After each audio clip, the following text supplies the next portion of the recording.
record in case CR 23-1391. This is the people of the state of California versus Carlos Dominguez. And we're now ready for the evidentiary phase of this trial. So I'll turn to Prosecutor DeMora. Do you have a witness you'd like to call? I do, Your Honor. The people will call Maria Bro. Okay, let's get Ms. Bro.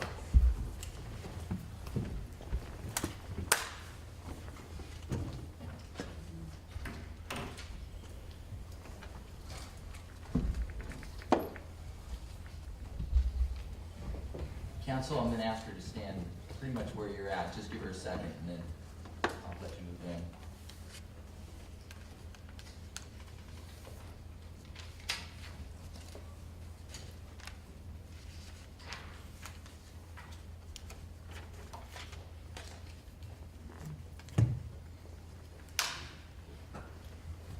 Good afternoon, Ms. Bro. Come on in and stand here at the podium. Thank you for being here this afternoon. I'm going to ask the clerk to administer an oath to you, and after you take the oath, then I'm going to have you sit in the witness stand, and then we have two lawyers to ask questions. Please raise your right hand. You do solemnly swear that you're about to give and the cause not been for the court shall be the truth, the whole truth, nothing but the truth? I do. Thank you. Please be seated.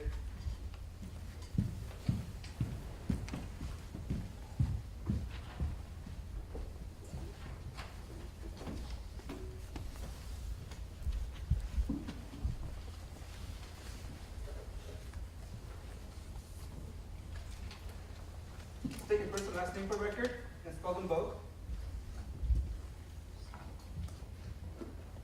Ms. Bro, if you could state your first and last name and then spell it for the record. On my birth certificate, Anne Maria Bro, ANNEMARIA, and Bro, BREAUX, and I also go by Maria Bro. Okay, thank you. Mr. DeMora, direct exam. Good afternoon, Ms. Bro. Good afternoon. Ms. Bro, if you could just tell us a little bit about yourself, who you are, who you're related to.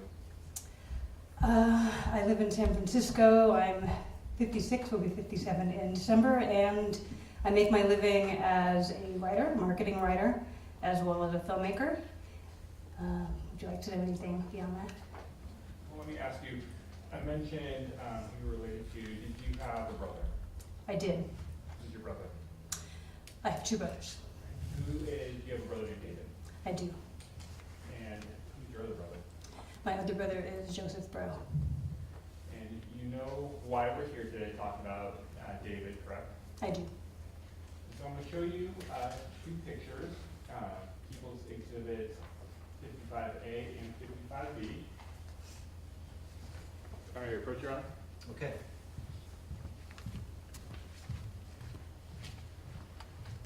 I'm showing you People's Exhibit 55 on the top, 55A, and then 55B on the side. Do you recognize those photographs? I do. And who is the individual in there? David Henry Bro. And are those pictures that you're familiar with? I am. Did you take those or did you have those at some point? I did not take them, but I have both of them. And is this, in life, was this a fair and accurate depiction of David? It is. Thank you.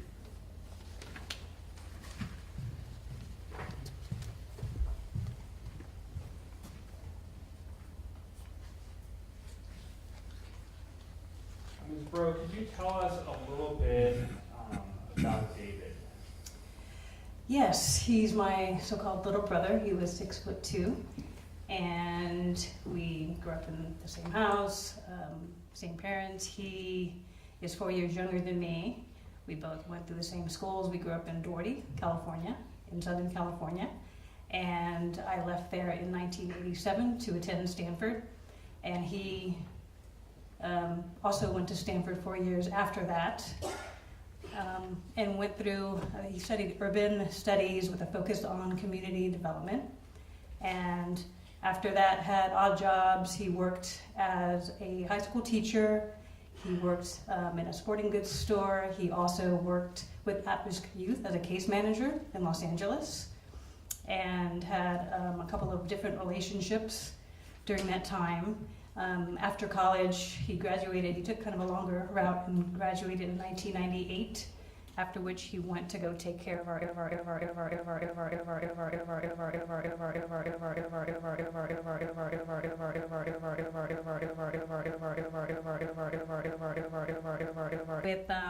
a volatile father and a mom who had schizophrenia.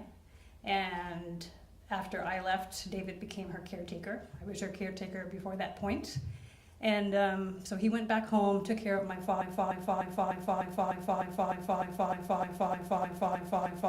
Had moved out of the house by then, and he and I started the process of renovating our family home. Over the course of 2 years, my dad passed in 2004.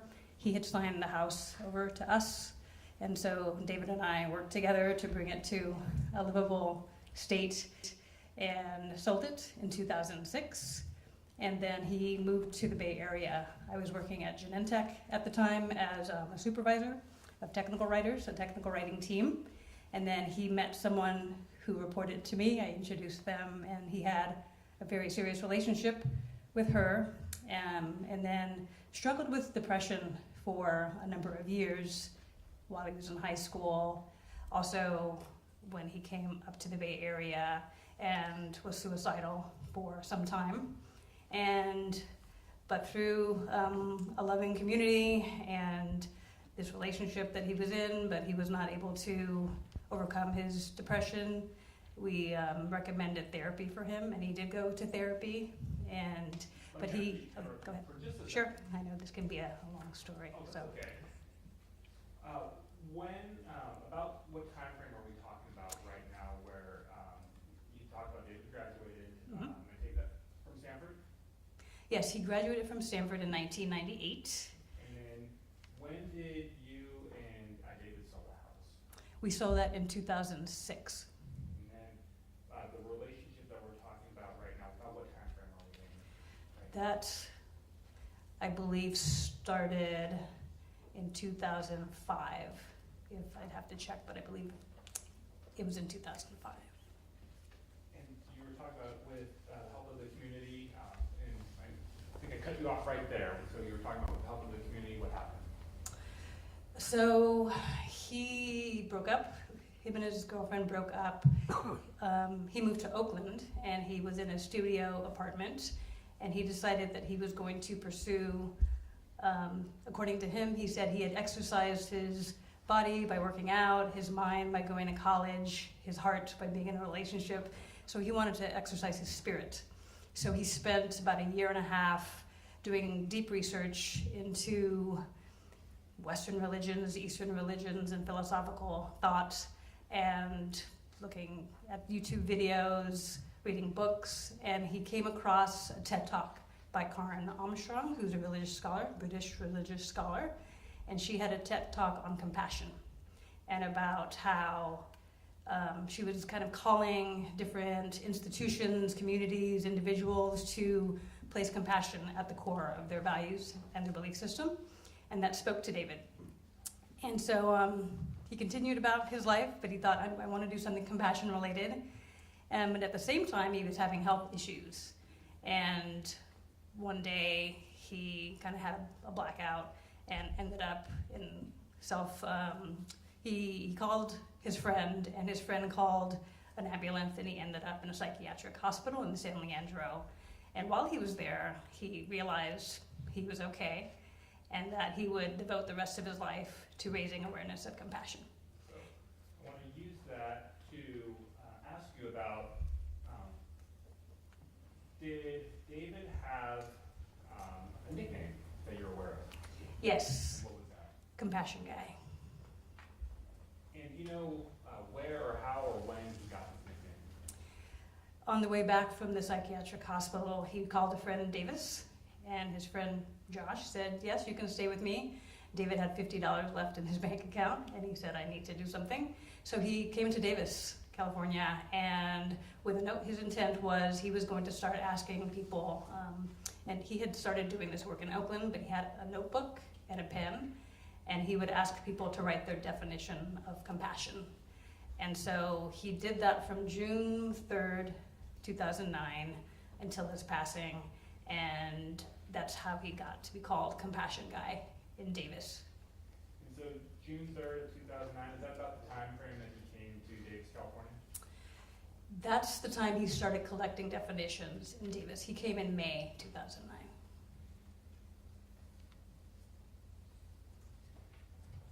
And did you have the chance to visit with him when he was in Davis? Did you ever get the opportunity to come up and see him do his work and interact with people? Yes. And can you tell us about that? Me and my family would come up. We always knew where to find him. He was at the corner of 3rd and C. And because sometimes my memory is a little spotty, I actually met people through email threads that I didn't really know who they were until later, and I met them in person. So people from the community, some people who are probably in this courtroom right now. And David made a lot of friends, and he brought some of them to San Francisco. Since I'm a filmmaker, he would come to see my movies, and he would bring friends from Davis. And so through that, I got to know some of the people in his sphere, and people who later helped him with his compassion work. When you say he was usually located at 3rd and C, are you talking about the intersection of 3rd Street and C Street in Davis? That's correct.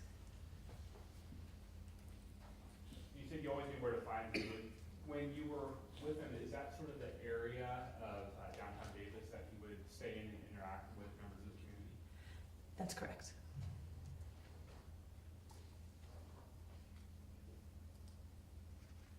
When was the last time that you got to see David? The last time I saw David, it was in July 2019. Did the two of you keep regular contact in between when you were actually able to see each other? Yes, we did. How so? Through either, in various means, he sometimes had a phone, sometimes didn't have a phone. It was either through phone calls, texts, Twitter messages, or Facebook messages. But it's fair to say that during that time, you were always sort of seeing what his work was doing, keeping track of him, and just staying connected. That's correct.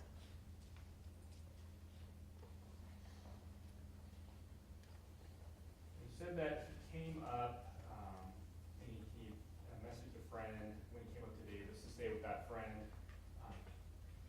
Was he housed or unhoused when he was in Davis? He was technically homeless, but not on the street until, as far as I know, 2018. And until that point, he was either couch sitting, house sitting, making use of the interfaith rotating winter shelter. So was inside, and as far as I know, he wasn't outside until 2018. And do you know, did he prefer to live outside amongst the community, or was he actively looking for stable housing? Do you know? He was actively looking for stable housing after a certain point. I should also add he was for 1 year on a tour around the U.S. called the Compassion Tour. And each month someone would host him, and he would give talks and had his notebook set up at an appointed bench in that city. But it wasn't until sometime during the pandemic where he actively sought to go back inside full time. In 2023, do you know where he'd been staying? I believe he was staying outside.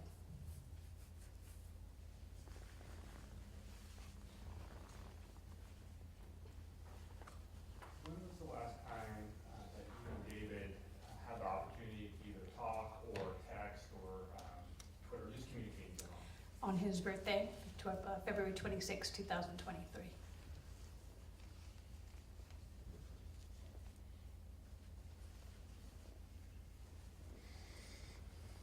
And on in April of 2023, about April 29th, did you receive news about David? I received news about David on the evening of April 27th, 2023. And what was that news? Someone from the San Francisco Medical Examiner's Office came to my door and said that David had died. Since David's passing, have you had the opportunity to visit areas where David either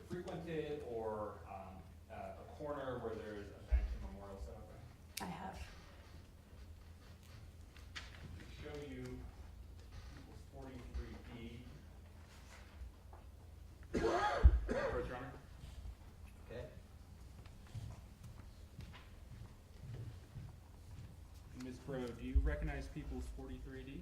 I do, And how do you recognize that? at the compassion bench. And so you're familiar with this area? I am, Is that in the city of Davis and County of Yolo? it is. And is that picture of 43D, is that how Compassion Bench looks in honor of David? It's covered with flowers, and yes, it is in honor of David. And you've had the opportunity to visit that area? I have.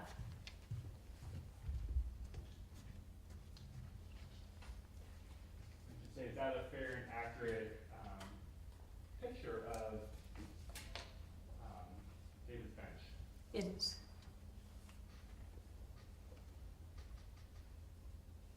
Thank you, Ms. Brown. No further questions, Your Honor. Okay, thank you, Mr. Demora. Mr. Hutchinson, cross-examination. I do not have any questions for Ms. Brogan. Thank you, counsel. Ms. Bro, appreciate you coming in here and testifying. Have a great day. Thank you, you too. Thank you. Mr. Demora, do you have a witness you'd like to call? I do. People would call Aiden Reynolds. Okay, thank you.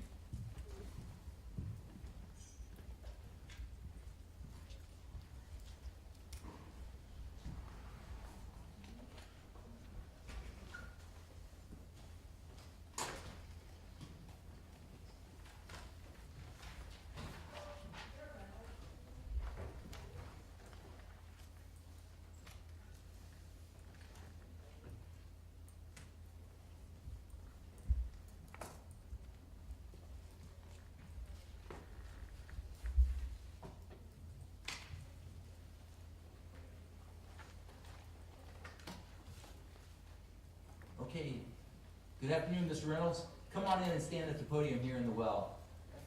Thank you for being here. Hi, thank you for having me. My name's Sam McAdam. I'm presiding over this trial. I'm going to ask the clerk to administer an oath, and after you take the oath, then I'm going to have you sit in the witness stand. We have 2 lawyers to ask questions, okay? Okay, understood. Please raise your right hand. You do solemnly swear to the about to give and the cause not being for the court shall be the truth, the whole truth, and nothing but the truth? I do. Thank you. Please be seated.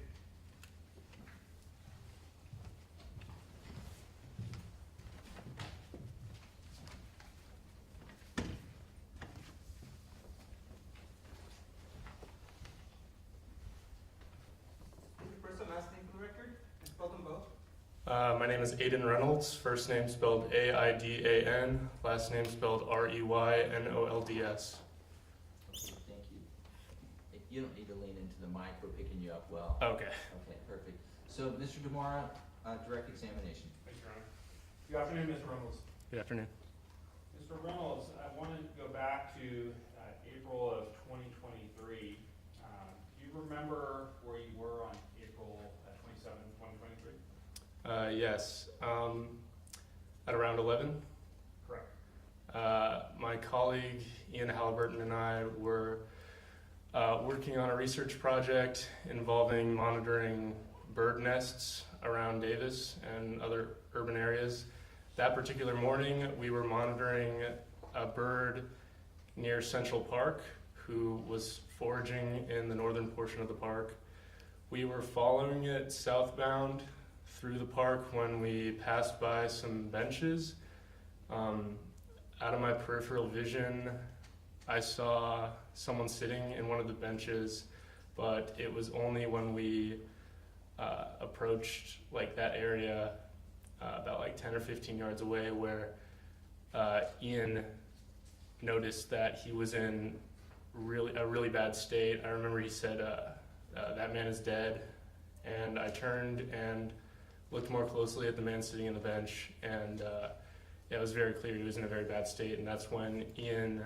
Well, let me stop you real quick. Let me break up a couple of things first. Absolutely. I want to go back to, you said that you and Ian Hallebertton were working on a research project involving birds. What were you doing at the time? What was your job or your trade or field of study?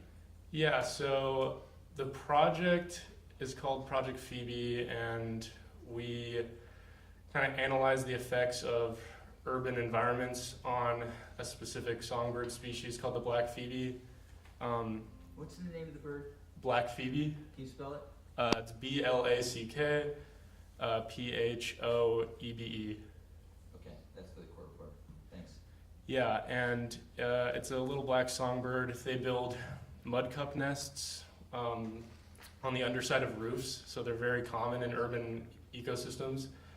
And so we have a bunch of sites where we monitor those birds and their nests in multiple parks around Davis and Sacramento and Woodland. And yeah, on this particular morning, we went to a bird that we were monitoring near Central Park.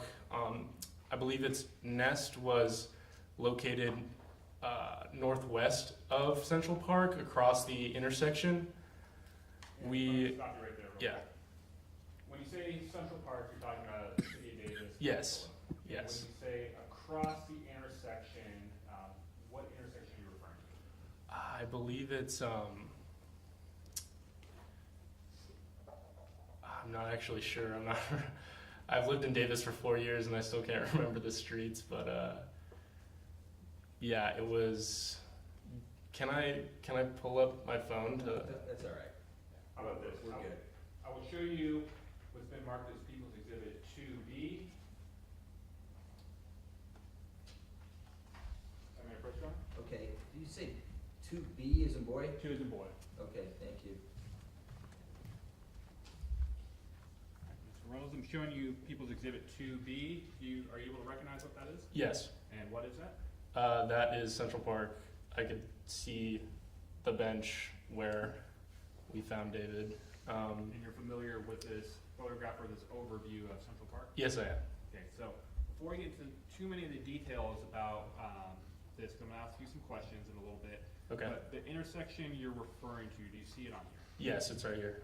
Okay, and you're pointing to the bottom left corner of this exhibit. Mm-hmm. I'm sorry, that's not an important quarter. Yes, Yes, yes. it is. Great, thank you. Now, if I can, see if I can get this published with permission from the court. Okay.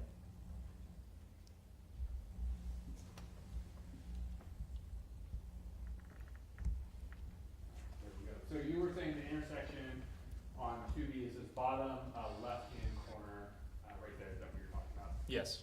Okay, so when you and Mr. Hallebertton were tracking this bird, you mentioned that you got about, and I want to say this correctly, about 15 yards away from the benches. Mm-hmm. Yes. Yes, sorry. All right, so if you're able to, with one of the landmarks in this photograph, identify where you and Mr. Hallebertton were about the time you first saw Mr. Bro. Here, you want to point it out? Sure. You push the button, there's a laser on it. Yeah.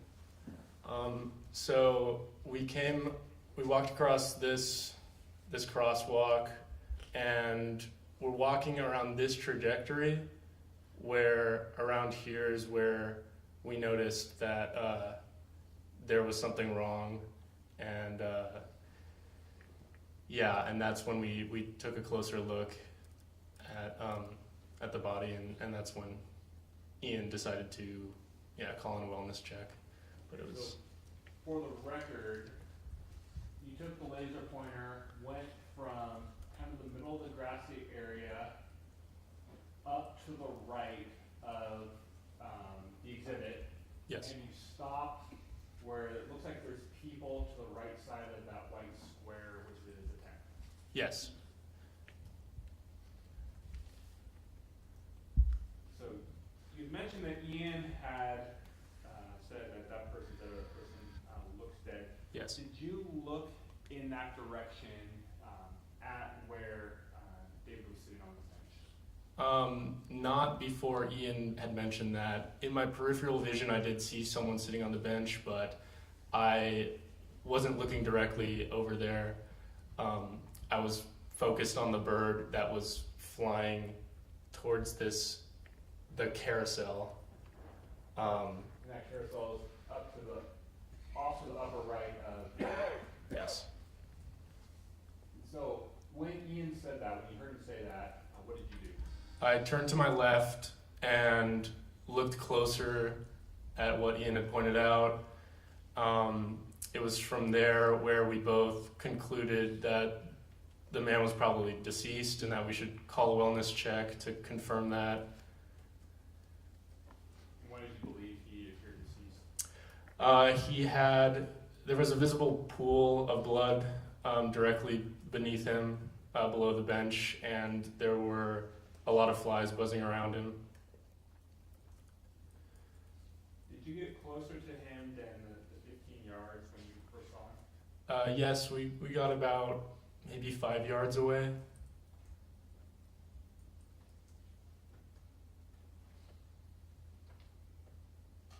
Were there any signs of life, such as movement, gasping for air or breath or words, anything like that? No, none whatsoever.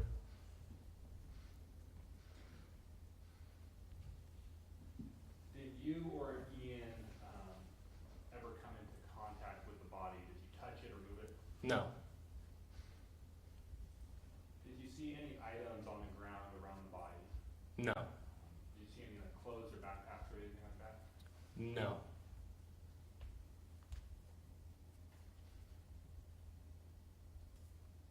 Prior to, and I'm gonna step back for a second.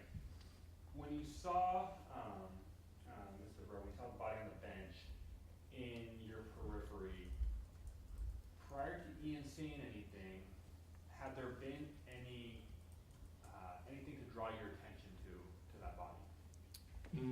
No, I would say not. Nothing that stood out that drew my attention to the bench, besides the fact that there appeared to be a man sitting on the bench. Did you ever hear any struggle or fight or screaming coming from that direction or that bench? No, Did you see anyone lingering in the areas around that body or that bench? no. I believe there was a meeting with some of the administration of that park. I think in this general area, and there was a man who was approaching us and asked if we were gonna call it in once we told him that the man was dead and that we wanted to call in a wellness check. But that was the only like activity in that area besides some like families in this playground over here. Right, so the first place you had pointed to where there's that meeting was off to the right of the exhibit. Where Yes. it looks like there's concrete and some benches. And in the playground area, for the record, you indicated was at the upper portion of the exhibit, just along that tree line. Yes.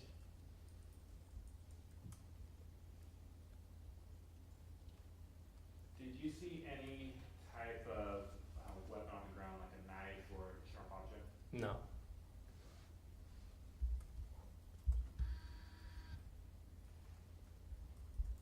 And how long did you and Mr. Hallebertton stay in that area? I'd say we waited about 10 minutes for the police, and we waited in the general area for probably another 45 minutes. And just to step back for 1 second, when we started our questioning, you said at 11, and we talked about morning, which is to be clear, we're talking about 11 a.m. on April 27th. Yes. Thank you, sir. No further questions? Thank you. Thank you, Mr. Demora. Mr. Hutchinson, any cross? No, Your Honor. Okay, thank you, counsel. Mr. Reynolds, thank you for making time for me today. Have a great day. Thank you, you as well.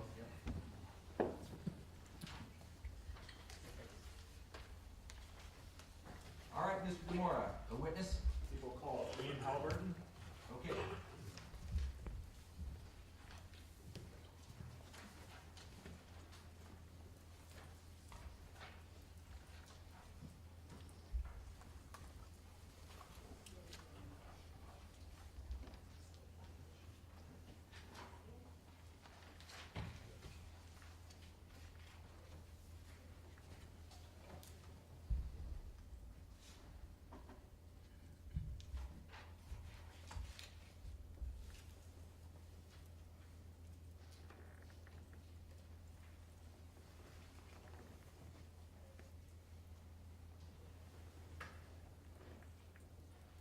Good afternoon, Mr. Hallebertton. Come on in, stand here at the podium before me. Thank you for being here. I'm gonna have the clerk administer an oath, then I'll have you take the witness stand, 2 lawyers to ask questions, okay? Please raise your right hand. You do solemnly swear that the testimony about to give and the cause now pending for the court shall be the truth, the whole truth, and nothing but the truth? I do. Thank you. Please be seated.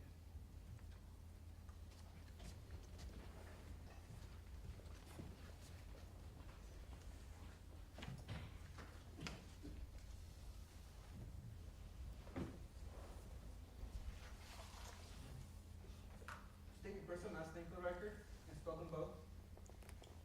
Ian, I-A-N, last name Halleberton, H-A-L-I-B-U-R-T-O-N. Okay, thank you. You won't need to lean in, I don't think. Yeah, just relax. Thank you. Mr. Demora, direct exam. Thank you, Your Honor. Good afternoon, Mr. Hallebertton. Mr. Hallebertton, what do you do for a living? I'm currently an ornithologist at the San Diego Natural History Museum. And could you tell us what an ornithologist is? Yes, I am a field biologist, an ecologist, specifically working with birds. In April of 2023, did you have the same position or were you doing something different? In April of 2023, I was a graduate student at UC Davis. What were you studying? I was studying animal behavior. And when did you graduate? I graduated in June of 2024.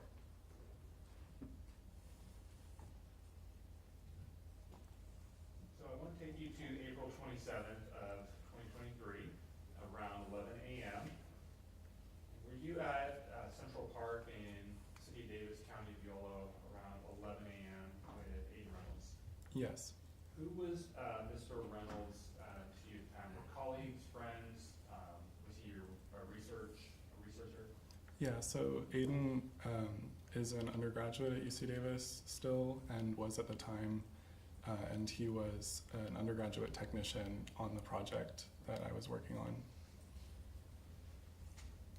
You just spoke a little bit about that, but the two of you were tracking a specific type of bird. That's correct.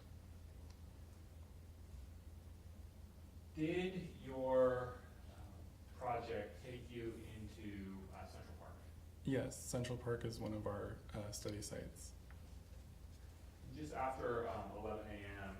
That day, was your attention drawn to something? Yes, we were following this particular bird that he likely mentioned across the road there at B Street into Central Park. It took us through that like northern part of the park towards the carousel, and as I passed by a bench on that northern side of the park, I noticed someone who wasn't moving,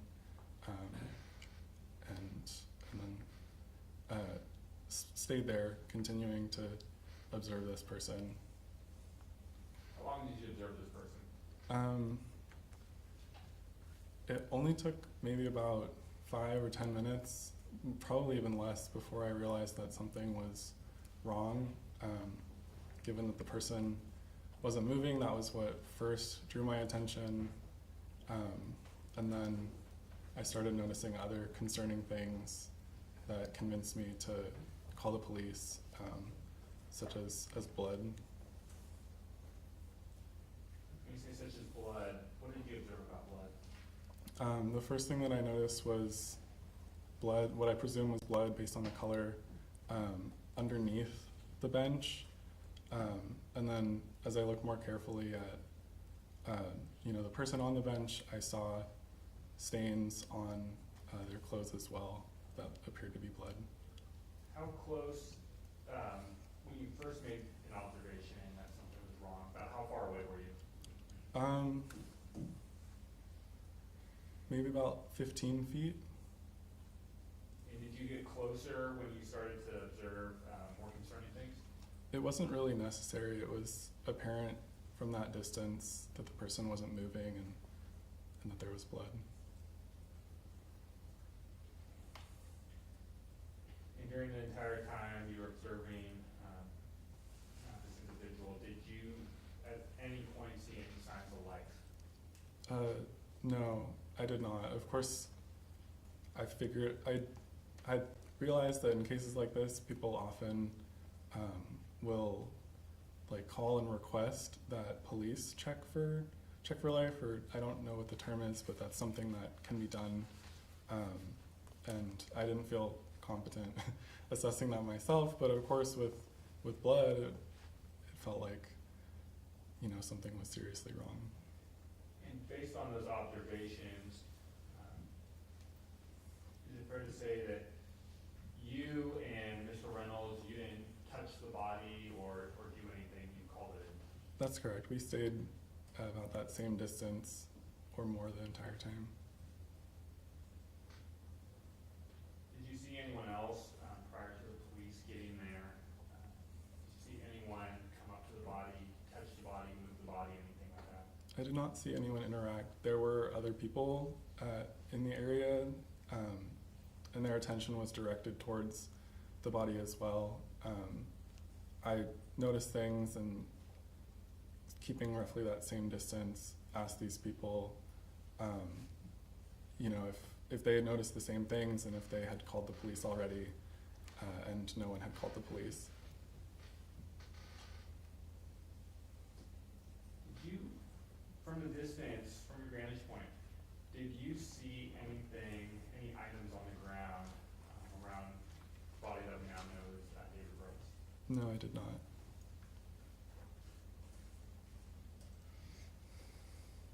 Did you see any knives or sharp objects? No, I only remember seeing the body, and below the bench all I remember was blood.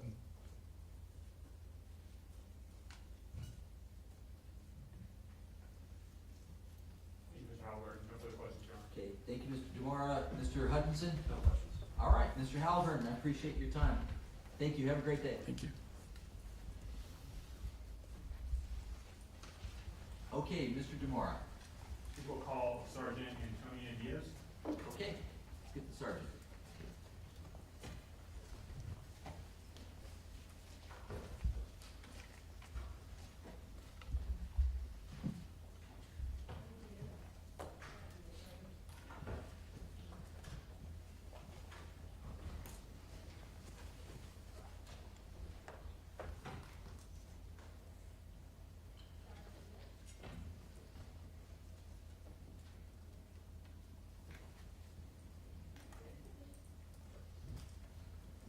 Okay, Sergeant Diaz, good afternoon. Good afternoon, ma'am. Come on into the podium right here, ma'am. Yeah, let me stop you there. Thank you. Every courtroom does it differently. And I'm gonna have the clerk administer the oath to you there, and then take the witness stand for the questioning. Please raise your right hand. You do solemnly swear this you're about to give and the cause not pending before the court shall be the truth, the whole truth, and nothing but the truth? I do. Thank you. Please be seated.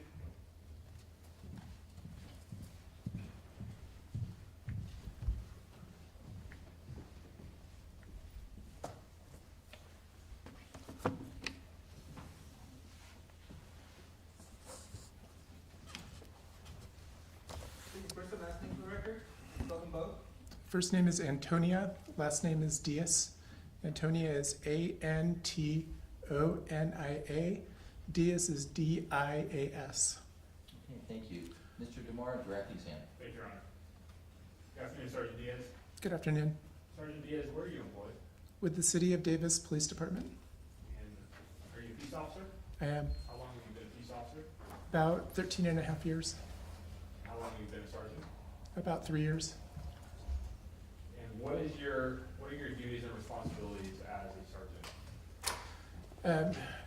Well, currently I'm the community-oriented policing sergeant, so it's a lot of community outreach, working with the in-house community, problem solving as problems arise in the city. In April of 2023, what was your role as a sergeant at that time? I was a patrol sergeant. And when you say patrol sergeant, is that where you supervise patrol officers and call and respond to services? Yes, typically it's the watch commander for the city, which includes reviewing all the calls for service, reviewing reports, supervising the officers. And did you have a collateral duty I had several. How about as a member of the evidence response team? At that time, I was transitioning out of that role, but I was still acting as a consultant to the team. Were you acting as a consultant because you had been in that assignment or that collateral duty for a period of time? I was, yes. About how long? At that point, probably about 8 years. So I want to go to April 27th of 2023. Were you working during the daytime hours on that day? I was. Around 11:22 a.m., did you receive a call that required police response? We did, yeah. A call came in for a person at the park who appeared to be deceased. And when you say the park, what park are you referring to? Central Park, Is that in the city of Davis, County of Iowa? it is. Did you respond to that scene? I did, Were you the first peace officer to arrive there? yes. Were there other personnel or other individuals, first responders that were there? Yes, EMS was there, so fire and AMR ambulance personnel. And on that date, did you have your body-worn camera with you? I did, And was it functioning? yes. And did it capture the events of when you first responded to Central Park? It did.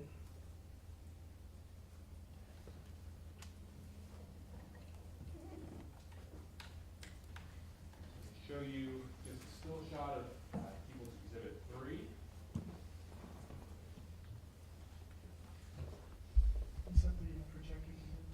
Normally you'd show the witness here. Are we stipulating, Mr. Hutchinson?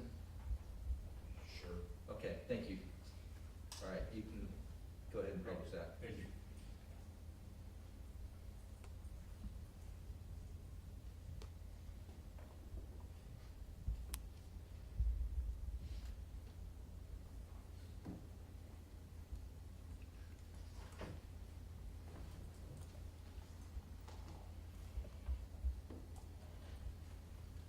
Sergeant Diaz, looking at the screen on Exhibit 3, do you recognize that still shot? It appears to be from my body-worn camera. And have you reviewed your body-worn camera related to the case that we're here in court today? Yes, And from the still shot, are you familiar with the contents of your body-worn camera? yes, And does this fairly accurately depict your first arrival on scene to Central Park on April 27, 2023, just after 11 a.m.? it does. Permission to play the video, Your Honor? Is there audio and do we have a transcript? Oh, I do have a transcript and there is audio, yes. Okay.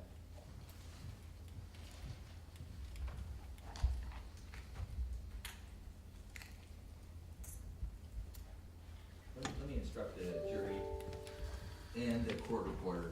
Throughout this trial, we may watch video and or hear audio.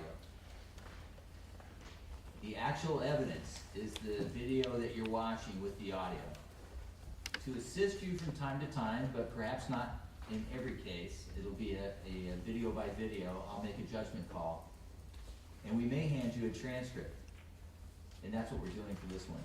The transcript is merely a tool. It is not a piece of evidence. And it likely, almost probably, will not go into the jury deliberation with you. I always hesitate to hand out these transcripts because human nature is to put your head down and to read the words on the page. But I just told you that the actual evidence is up on the screen. So, just be mindful. You have a transcript and it's there as a tool and you can read it and keep looking up, making sure you're observing the video. I'm spending a little bit extra time because we may have other videos, and so I'm just kind of walking you through this. And I'll remind you also, I may not always give you a transcript, but this one we are giving a transcript. And then the second rule I want to advise is that the court reporter will be relieved of transcribing any video or audio tape, and that goes for every video and audio used in this trial. All right, with that, Mr. DeMora, carry on. Thank you, Your Honor.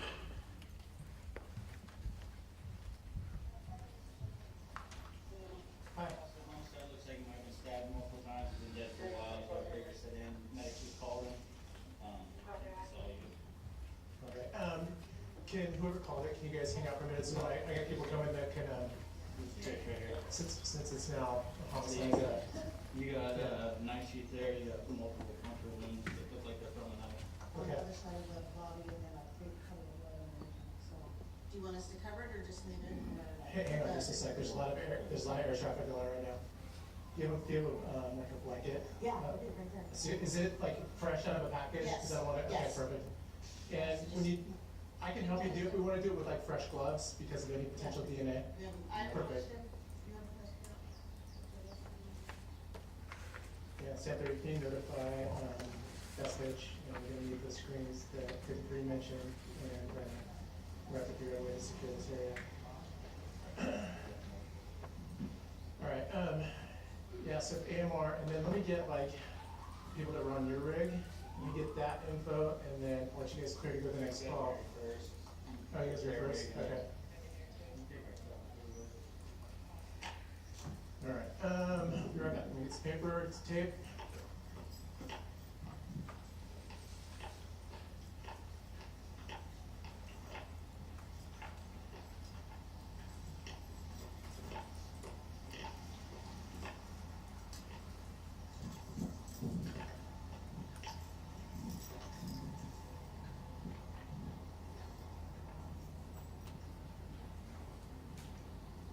Next up again, it said, put your cars up on the lawn, and let's see if we can like shield it for now with the cars. I'm gonna do the same.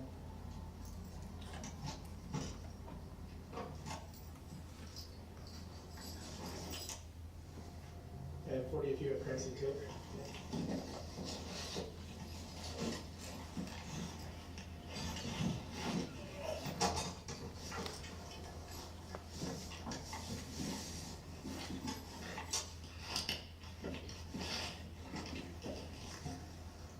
Okay.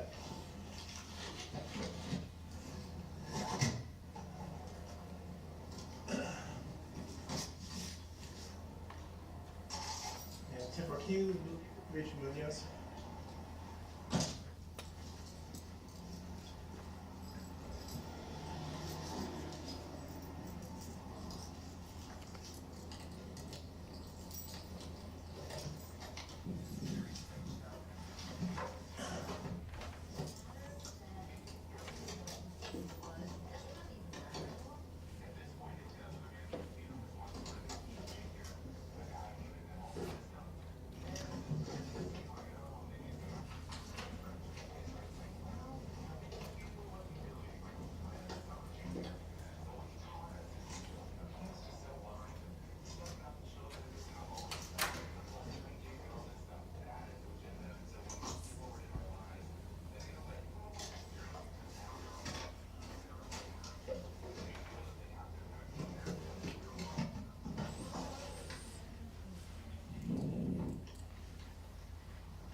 Sergeant Diaz, was that a clip from your body camera, or was that the full body camera from April 27th?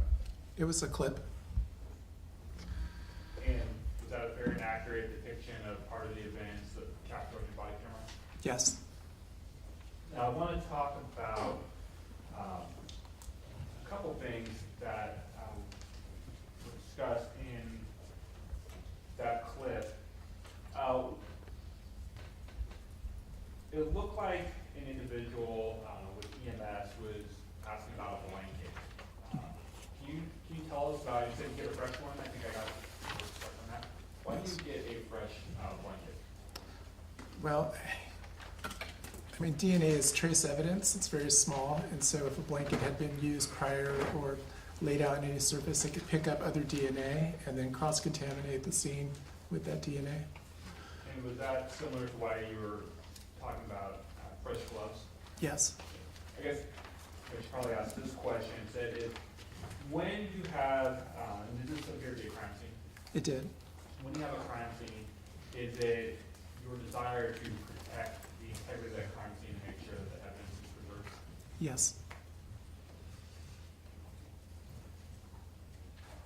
As you were walking prior to moving your patrol car up onto the grass, I want to talk about that bench where we now know it was Mr. David Breaux on that bench. Is there any sidewalk or footpath that leads directly to that bench? Not an established one or an official one.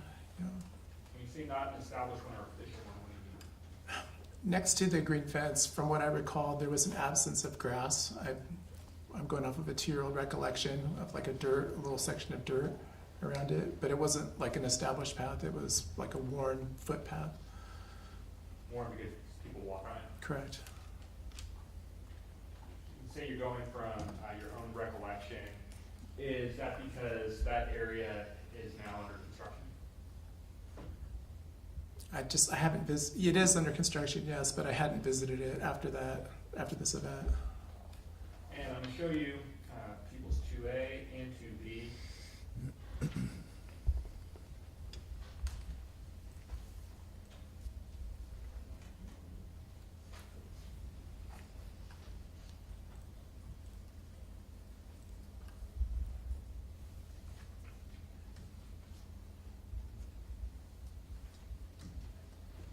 Permission to approach. Okay.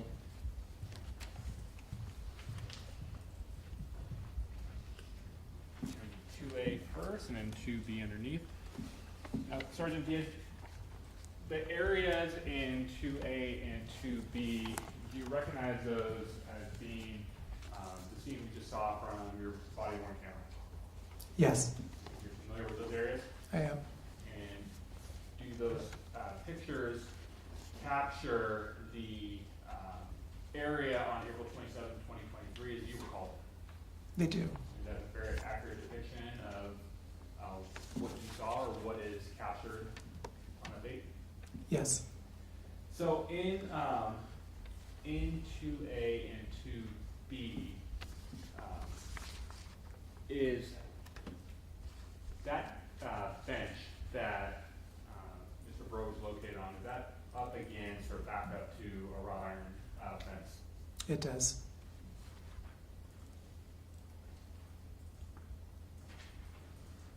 And are you able to tell or estimate based on, I believe, 2B, where the nearest established sidewalk is?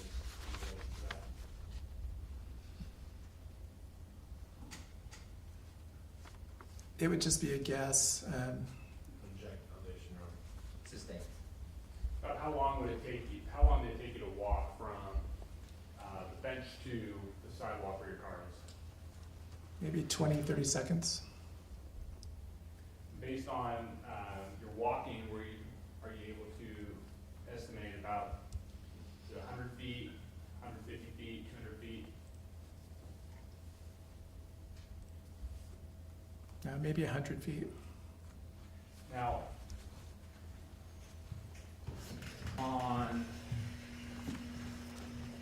just get some orientation here. Thank you.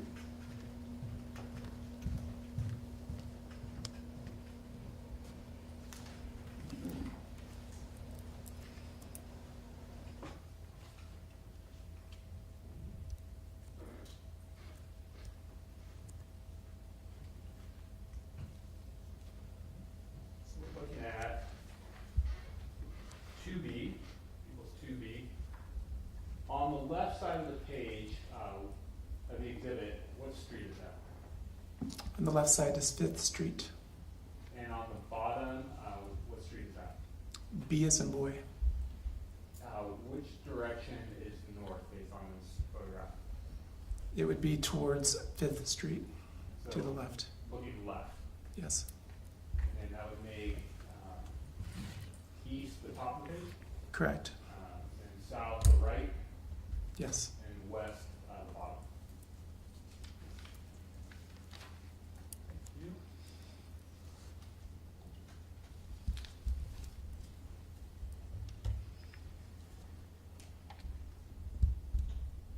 Have you gone to or been to Central Park at night? Yes. And I want to focus specifically back in April of 2023. Did you ever do patrol at night? Not in many years.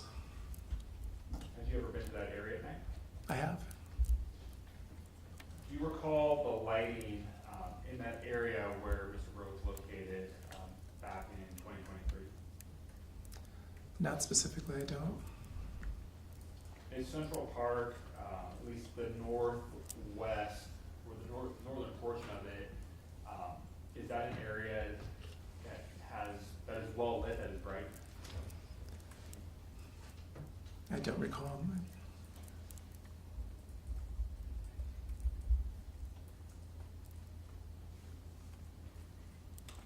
When you first arrived on scene,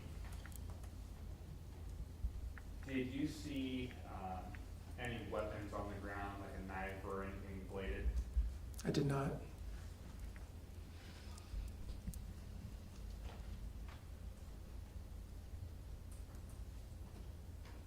Thank you, Sergeant. No further questions? Okay, thank you, Mr. Demara. Mr. Hutchinson, any questions? No questions. Okay, Sergeant Diaz, thank you for your testimony. Thank you. Have a great day. Okay, Mr. Demara, do you have a witness you'd like to call? I do. Sergeant Lewis Cameron? Okay, let's get Sergeant Cameron off the record. Feel free, I'm gonna stand up and stretch, folks. Feel free to join me.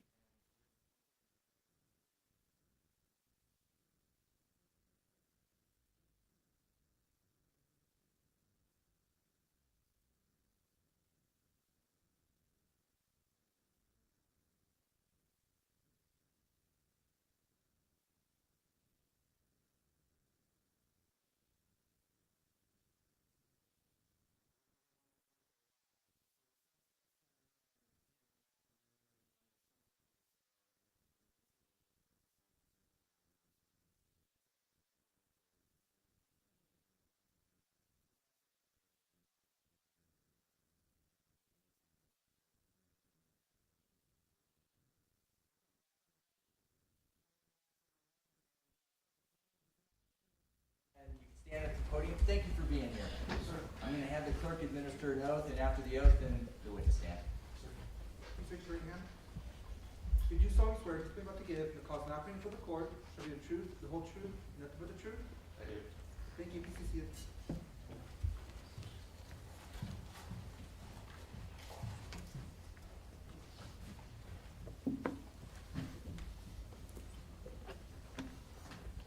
Take your first and last name for the record and spell them both. Lewis Cameron, Louis Cameron. Okay, thank you. Mr. DeMar, direct. Thank you, Your Honor.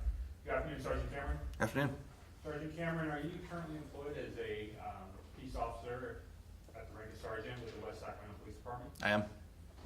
And in April of 2023, were you also a sergeant with the West Sacramento Police Department? Yes. As a member of the West Sacramento Police Department, did you have a collateral duty at that time? Yes. And what was that? As a UAS or a drone operator. Okay, when you say UAS, what does that mean? Unmanned aerial system. And is that where you're able to operate a drone and fly and take videos and pictures of that? Yes. On April 27th of 2023, actually, let me step back.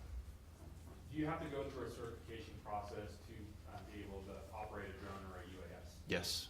And did you complete the courses and the requirements necessary to do that? Yes. Are you familiar with FAA regulations and things like that on how to properly operate it? Yes. And your department recognizes you as a drone operator? Yes. So did you get called on April 27th, 2023 to assist the Davis Police Department for potential homicide that they had at Central Park? Yes. Did you bring your drone with you? I did. And what was the purpose that you were brought out there? One, they wanted overall photos of the area, mostly the park, and as well as to search some rooftops that they couldn't necessarily get to on foot. And did you capture 2 still shots with your drone that you turned over to the Davis Police Department? I think there were more than that, but yeah, I captured some still shots, yes.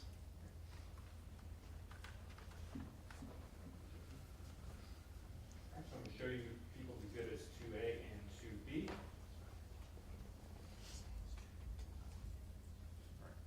So showing you people's exhibit 2, and we'll show you 2A and 2B. Alright, so Sergeant Cameron, do you recognize 2A? Yes, And how do you recognize this? that is a photo that I took that day of the crime scene. And is this a fair, and do you recognize 2B? Yes, And how do you recognize it? that is also a photo of the crime scene, just a little higher up and a little bit further back. Did you take that picture? Yes, And are both those pictures fair and accurate depictions of what you captured with your drone on April 27th, 2023? yes. No further questions? Thank you, counsel. Mr. Hutchinson? No questions. Sergeant Cameron, thank you for your testimony. Have a great day. Thank you, sir. Thank you. Mr. DeMar, next witness. We will call Detective Alex Torres. Okay.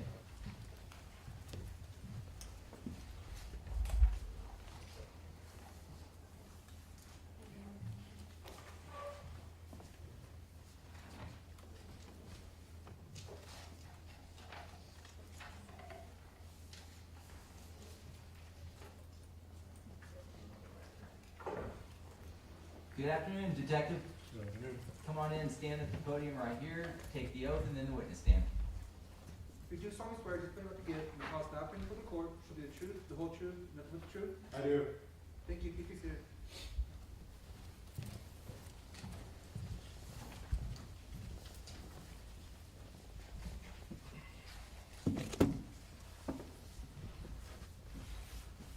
Take your first and last name for the record, and spell them both. Alex Torres. Alex is A-L-E-X, Torres, T-O-R-R-E-S. Thank you.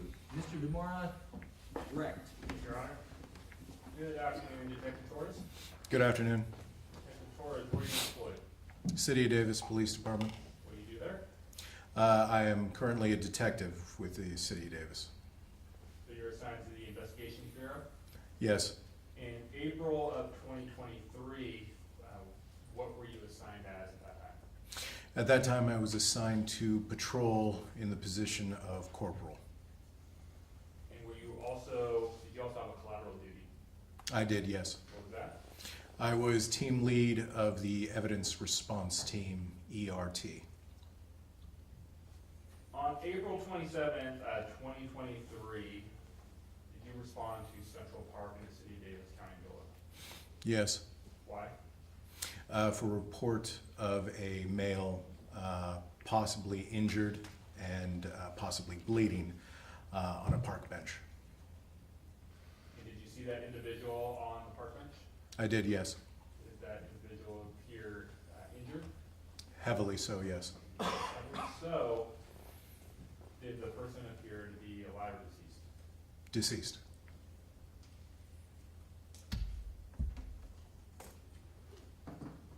When you got on scene and you saw this individual, you said heavily injured. Why do you say that? The exterior of his clothing had notable puncture marks on the upper torso area of his body. There was a saturation around those puncture marks that was red in color. It appeared to be blood. All right, so let me step back for a second. When you got on scene, how was this, that we now know as David Bro, how was Mr. Bro positioned on this bench? David Bro was in a seated position with his back up against the back brace of the green park bench. His head was tilted back over the back curve of the bench. His mouth was open. His arms were down at his side. One of his feet, I believe it was his left foot from what I could recall, was flat on the ground, the sole of the foot. However, I believe it was the right foot was canted slightly so that the right side of the shoe was on the ground while the sole was pointed to the left. Was there anything on the bench, on the actual bench next to him, or actually, let me rephrase. Was there anything on the bench next to him? Yes. What was that? There was a backpack filled with items, and also underneath David was a cloth item, looked like a shirt. Could you tell how many, let me rephrase, what was he wearing? He was wearing, on his legs, he had blue colored sweats. His feet, he was wearing black socks that were extended up over the cuffs of the sweats, and shoes that were closed-toed. On his upper body, he had approximately 5 layers of clothing, and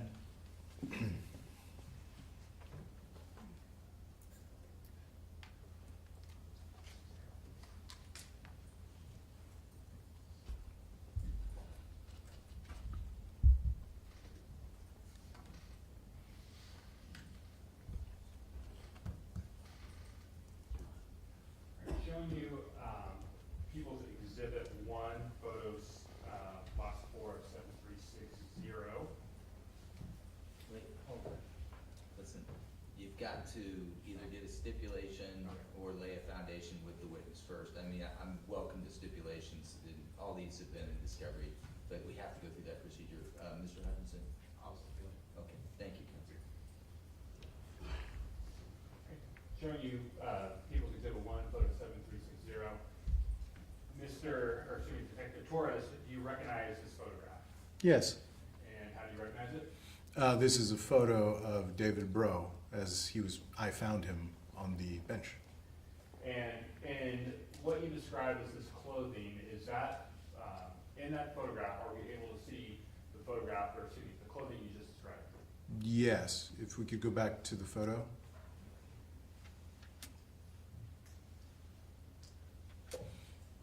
Yes. Now, where are, and if you could explain this, are his arms, or his sweatshirt arms, the sleeves to it, are his arms in that sweatshirt or outside of that sweatshirt? Outside of it.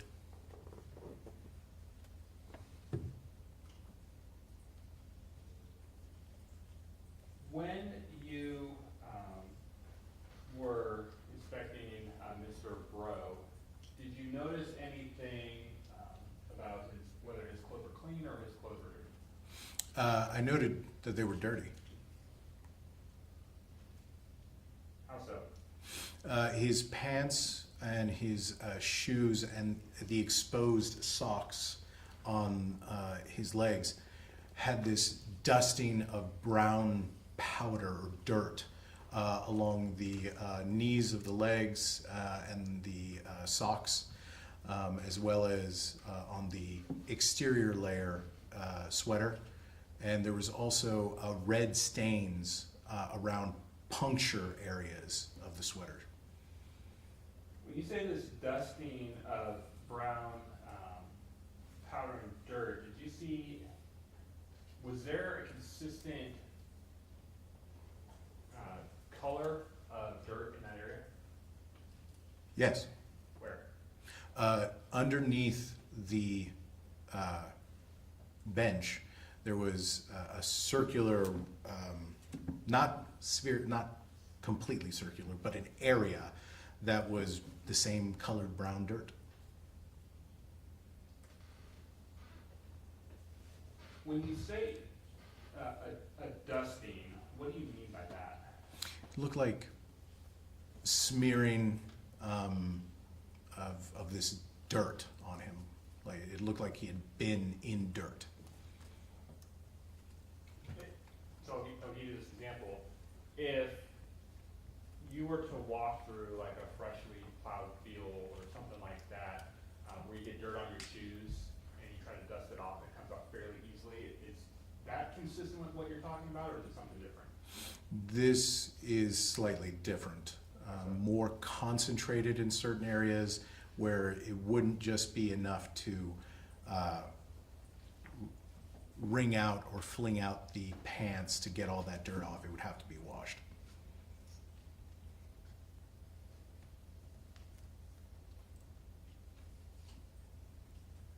Now,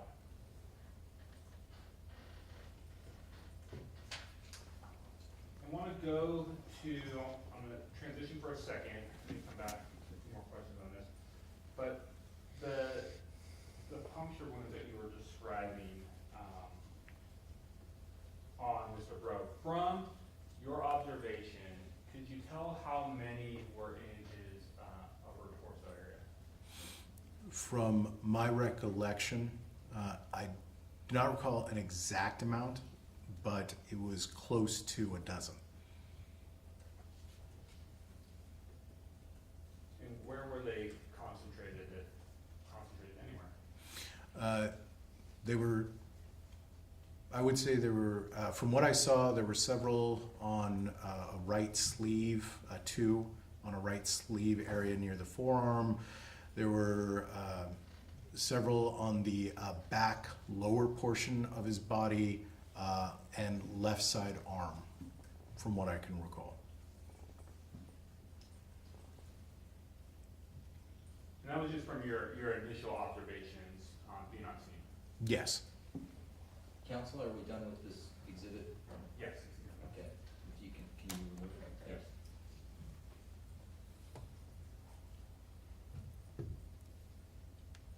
Now, what other observations, Detective, did you make about Mr. Bro in terms of what items he had with him or what he was wearing? I noted that his upper torso was, he was wearing about 5 layers of clothing. The exterior being a black hooded sweater. Underneath that was, I believe, a knitted sweater, followed by a Gap brand sweater, then a zip-up brown sweater, and then a long-sleeve black shirt was the base layer. Also, next to him, inside the backpack was a laptop, a wallet, which had his ID and how I was able to identify him out at the scene. Why were the layers of clothes that he was wearing significant to you? Because the penetration of how far an object would have to go, given the layers of clothing that a person's wearing. Also consideration as to, during something that had occurred, what happened with those clothing items or how they were involved were considerations. When talking about the layers of clothes and how far something would have to penetrate to make those puncture wounds that you described, did that lead you to believe that, what did that lead you to believe? Given the layers, the amount of punctures, and the fact that that would prevent blood from seeping out too much, catch most of any blood seeping out of a wound. The saturation that was coming out meant to me that there was significant blood loss that occurred, as well as significant injuries that likely was the result of this person's death, or resulted in this person's death.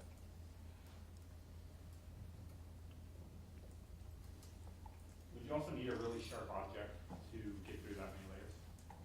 I would say so, yes.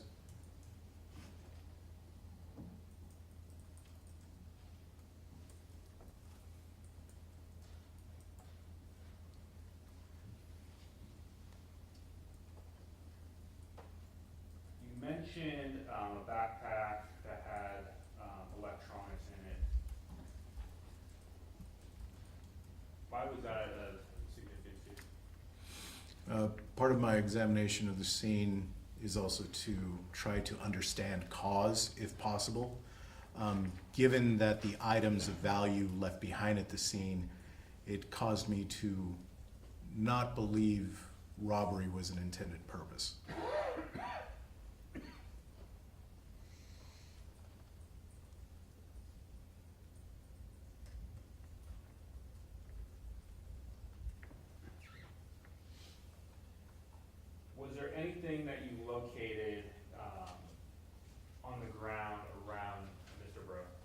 Yes.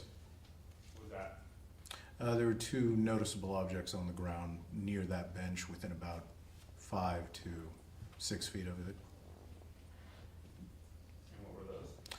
One was a large blanket, and the other one was a sheath, leather sheath, boot knife style leather sheath for a knife. Start with the blanket. Why was that of significance to you? To determine if it was involved in some way for any staining that may have occurred, any punctures that were visible on it.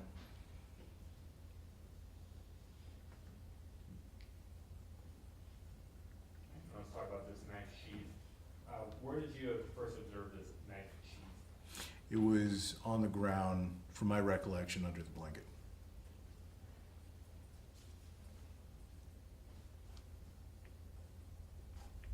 How far away from Mr. Bro was it? Roughly within 5 feet. You say it was leather and for a boot style knife. What do you mean by that? I own several boot knives.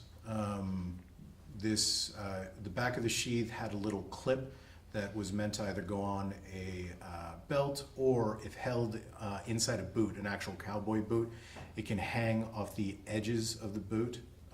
Plus the leather itself had a little clasp on top, so to keep a knife sheathed as a person moves around. And yeah, it was also the leather itself wasn't, it didn't have apparent wear, over-aging, looked new.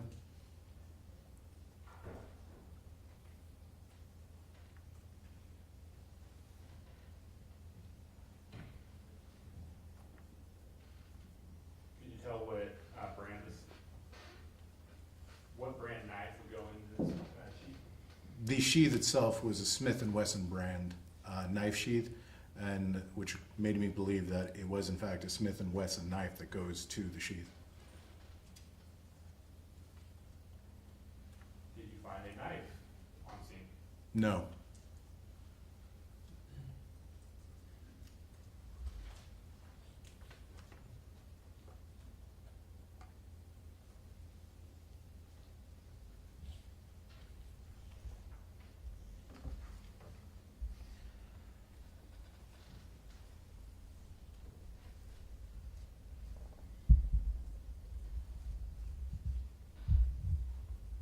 Did you collect the knife sheath?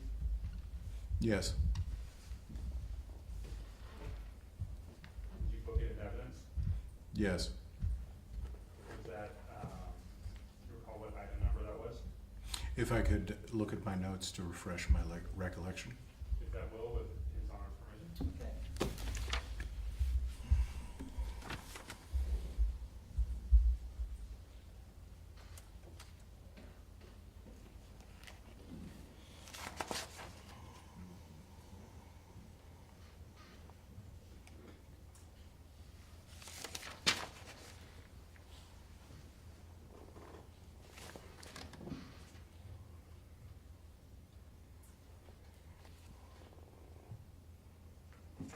I'm refreshed. Okay, what did you book it under? Item number 21.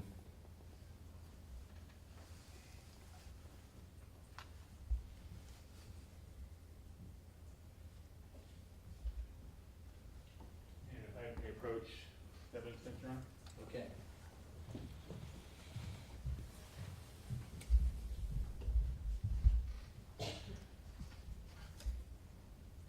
What number exhibit are you looking for? Number 9. Number 9, okay.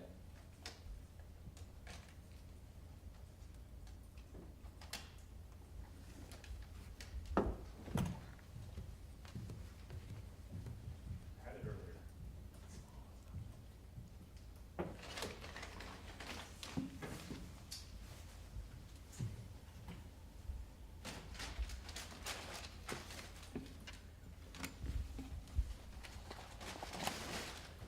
All right, if I may approach, Your Honor? Okay.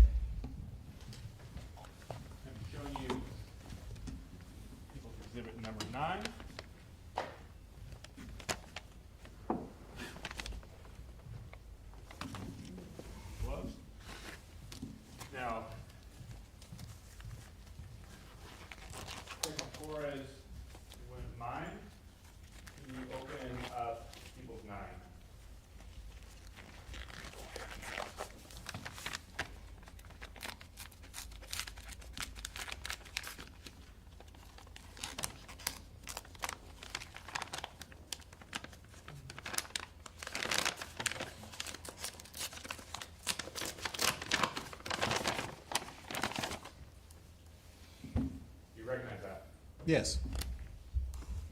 What is it? This is the Smith & Wesson knife sheath that I located at the scene near David Bro's body. Okay, and that's the one that we've just been talking about for the last several minutes? Yes.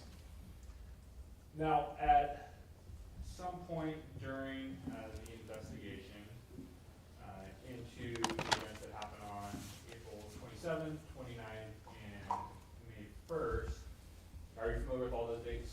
Yes. Are you familiar with Mr. Carlos Dominguez? Yes. You've seen him in court today? Yes. Can you point to him and describe what he's wearing for me? It is the gentleman at the second table furthest from me, seated on my right, wearing a dark gray suit jacket, blue tie, and a light gray button-up shirt. Clean shaven, approximately age 25, male. May the record reflect that Detective Torres identified Mr. Reynolds Dominguez? He does. And when you're familiar with his arrest on May 3rd of 2023, Yes. were you aware that a knife was recovered from him? Yes. Have you seen or inspected that knife? Yes. Is that knife that was located, what type of knife is that? It was a double-sided, sometimes referred to as dirk or dagger, Smith & Wesson brand boot knife. Okay, thank you. Detective, I'm gonna stop you, we're gonna take a break, and on the other side, we've got more questions for you. I appreciate your patience. Why don't you sit tight for a second, let me excuse the jury, and then you're free to take a break as well.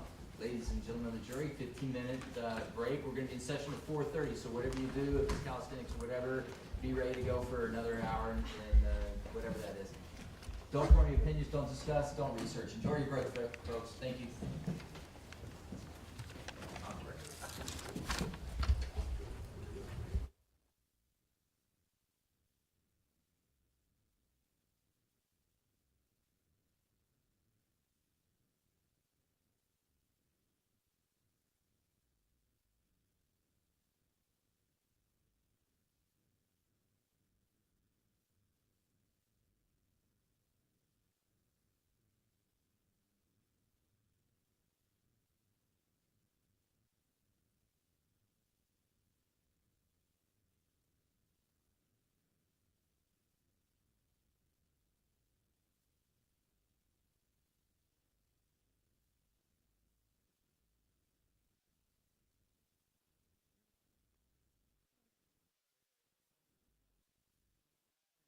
The presence of the jury, Mr. Vanderhook, did you have an issue for the court? Mr. DeMora, was there an issue No. for the court? Oh, actually, there is a witness issue. Okay, I need to do that right now. Yes, if we could have it in order now. Okay.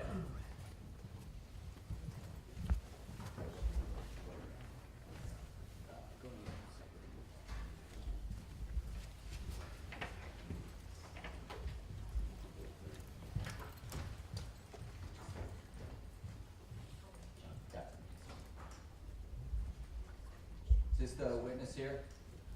Yes. Yes. Okay, sir, come on in. Good afternoon. My name is Sam McGavin. I'm the judge presiding over this trial. My understanding is you have been subpoenaed, court ordered to come to court today. Thank you for honoring that subpoena. It sounds like we're going to need you on a different day, so I want to issue a new order that you return on a certain date and time, same location, Department 14. Mr. Vanderhook, when is that? Wednesday, May 7th at 9 a.m. Wednesday, May 7th at 9 a.m. Sir, can you state your name for me? Alberto Osorio. Okay, great. Do you understand the order of the court? Yes, sir. And you're going to be here? Yes, Your Honor. Okay, it's good to see you today. All right, I'll see you then. Thank you. Thank you. Okay, is there any other business we need to take care of? Mr. Osorio, the court previously issued a material witness warrant, and that warrant is recalled. Sure, it wasn't dealt with? No, so That's a different witness? different witness, he was contacted today and came voluntarily without the warrant needing to be served. Warrant's recalled. Yeah, the order was vacated for the warrant. Thank you. Thank you, Your Honor. Anything else before we break? All right, let me just add one other thing. Mr. DeMora, Mr. Hudson. We heard opening statements, set forth the disputes of fact. if you can stipulate to the admission of exhibits and certain facts, I think we can really speed this up. So anyway, I know you want to present your case, but a lot of this is not disputed, and I think we can move through some of these facts a lot quicker. So anyway, it's first day of trial. Meet and confer on that, okay? Will do. Thank you. Thank you. Off the record.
the record. In case 23-1391, we have, let's see, Detective Torres on the witness stand. He's subject to direct exam. Mr. Moore, carry on. Okay, thank you, Your Honor.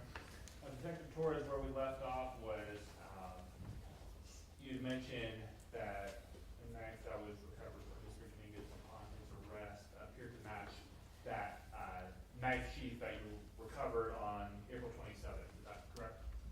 Yes. And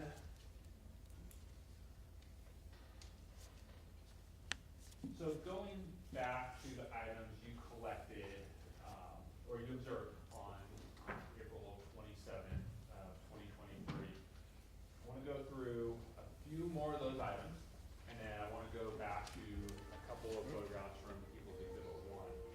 So if I may, Just a second. sorry. We learned something about our friends in the jury when that happened. Very, very nice tune. It's off. Everyone's got it off. My Thanks. apologies. No worries. If I may approach, Your Honor? Okay.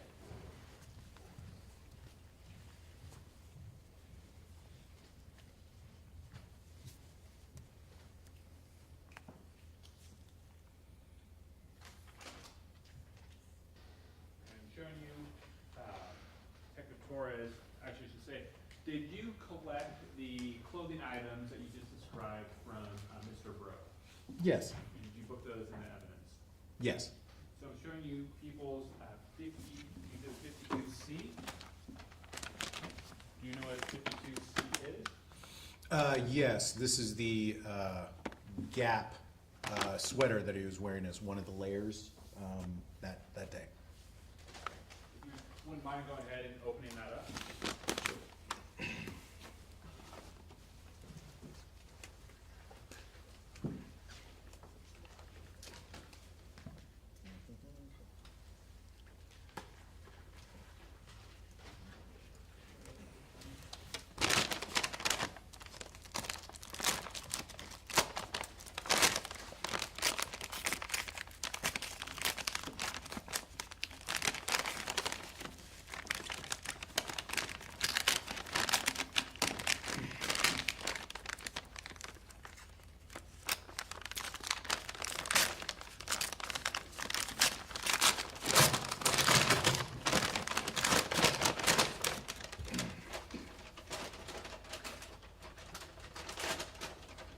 Got it open.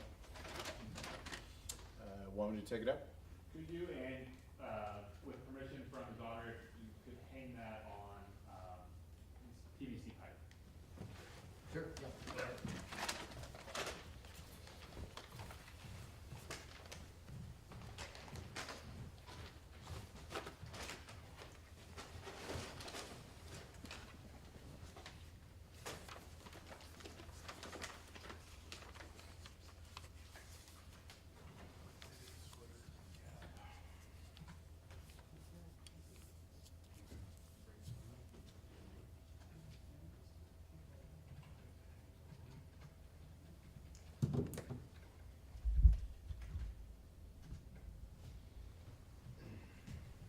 And Detective Torres, while you're up here, do you recognize this exhibit?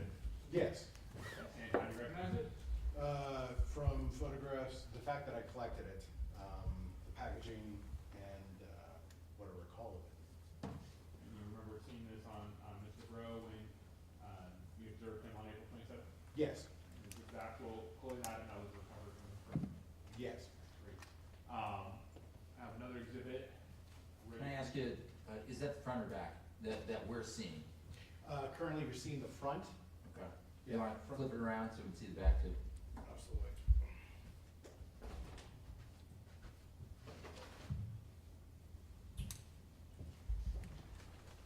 And now we're looking at the back. Detective Torres, from what you're able to see, are there any cuts or incisions in this piece of evidence? Yes. All right, can you point to some of those for us? Yes. From the base upward, you have a cut here, 2 here, 3, 4, 5, 6,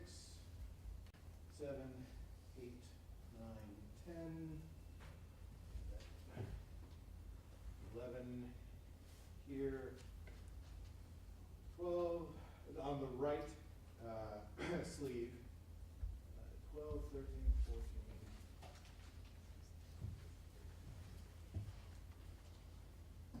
15 is here top. Left sleeve. Yeah. For the rear, that's what I see.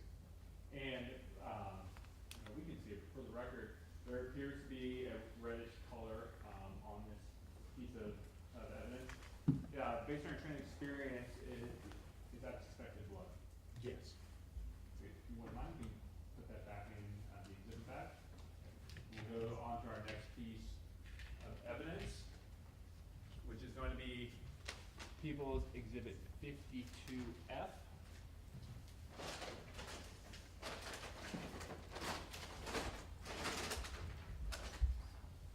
That one.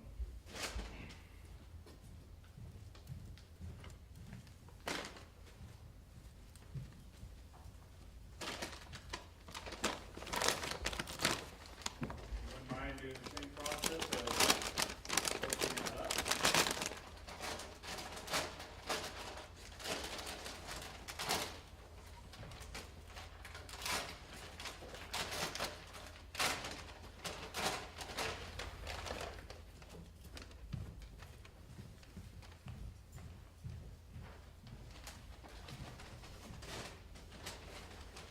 And before you display that, Detective Torres, what is that?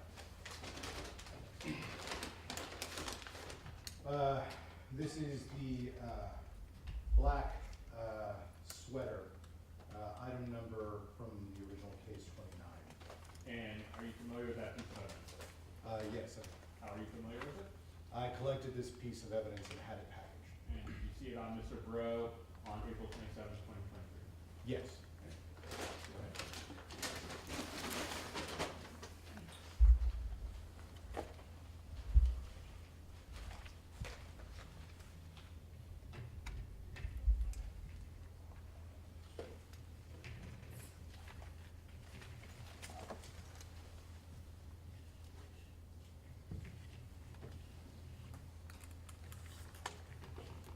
And the way you have that on the Is- PVC pipe, is that the front that we're looking at? Yes. Now, in looking at this, when you describe the 5 layers of clothes that Mr. Bro had, which layer was this? From my recollection, this is the outermost layer. So, one question I forgot to ask is when we talked about the base layer, where you started out with the outermost layer and went to base, just to be clear, the base layer is one closest to the body itself. Yeah, what was touching his physical skin. And on this, earlier we had talked about some of the dusting and the dirt. Is some of that, what you described, still on this piece of evidence? Yes. On the front. Here. When you say here, you're referring to the what? The front chest area and stomach area of the sweater. And are you able to see any incision marks or puncture marks on this piece of evidence? Yes. If you could point those out to the jury.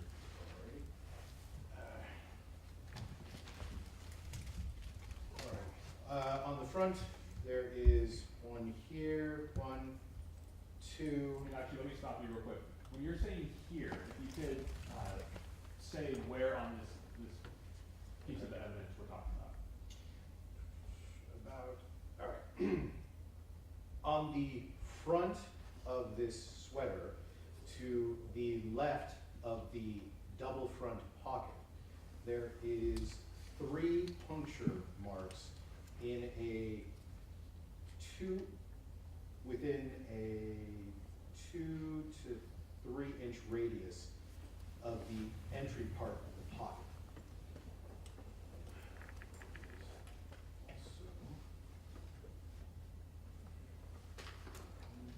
On the right sleeve, about 4 to 5 inches down from the shoulder seam, there's an additional 1, 2, 3, 4 puncture marks on the sleeve And further down from that, about 5 inches is another puncture mark at the elbow.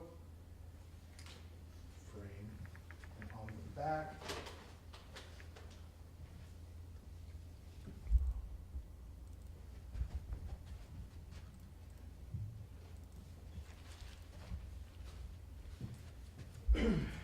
And on the back of the sweater, near the base, within about 3-4 inches of the base, there are additional 1, 2, 3 puncture marks. About 2 to 3 inches above those are an additional 1, 2 puncture marks. And then about 8 to 9 inches up and probably 6 inches from the left side of the back area, there's another puncture mark here. And then another puncture mark about 6 inches above that. Okay. And one question I have is, we're looking at sort of where the seam is on the bottom of this. It's looks like a tear of about maybe 8 inches. That is, just to be clear, that's not one of the puncture wounds or marks we're talking about, correct? No, I'm not talking about that one. Kind of fair to say that looks like wear and tear. Fair to say, yeah. Fraying on either sides, yeah. You wouldn't mind putting that one away? No worries. We'll move on to the next one.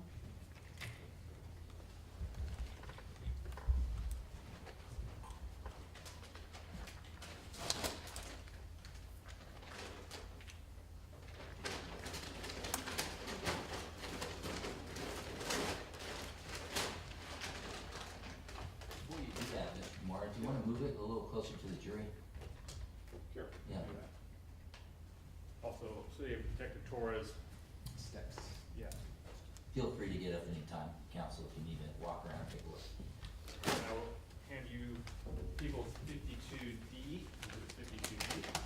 Same routine, if you would first tell us what that is, or if you have to open it, tell us what it is. This is a brown Goody Ello and Company sweater. The brand is Goody Ello. And are you familiar with the piece of evidence that's in that bag? Yes.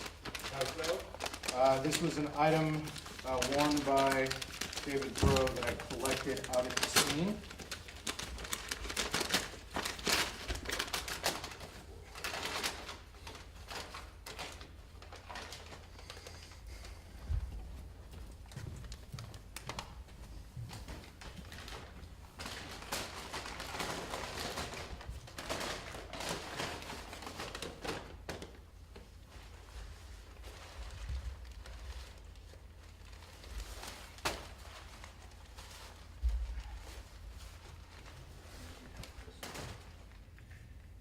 You can assist, counsel, go ahead. Thank you. And which layer of clothing was this? If I could refer to my notes, Will that refresh your it recollection? will refresh my recollection. With his honor's permission? Okay.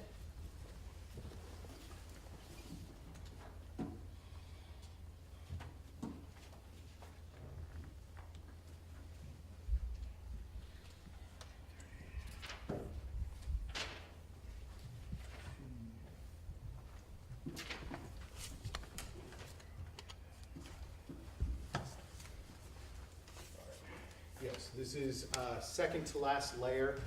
This is what was over the base layer, the shirt. And a similar question that I had with the previous pieces of clothing, are you able to identify where there are puncture marks on this? Yes. So about on the front of the shirt, sweater, I should say, sweater, there are 3 puncture marks that are about grouped together about 9 inches up from the waistline, and about in a grouping of about 4 inches away from the left side of the sweater are 3 puncture marks. On the opposite side, There are 2 puncture marks on the front near the armpit seam of the sweater. And then on the back,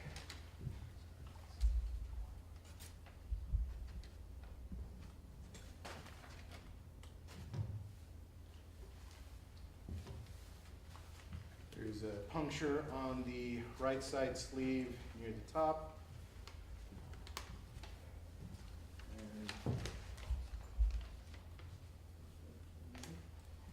And then on the rear, there's a series, at the base, within 2 to 3 inches of the bottom of the sweater, there are 1, 2, 3 puncture marks.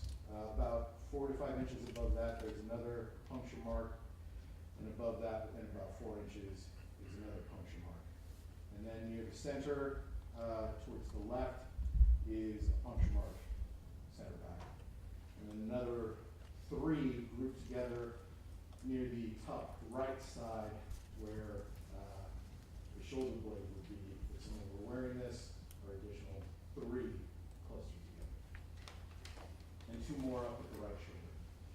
And in looking at this, same question I had with other exhibits is we see this is obviously a light color garment, and we see what appears to be red stains throughout this. Based on your training experience, is that consistent with blood? Yes. Right, if you wouldn't mind putting that one away.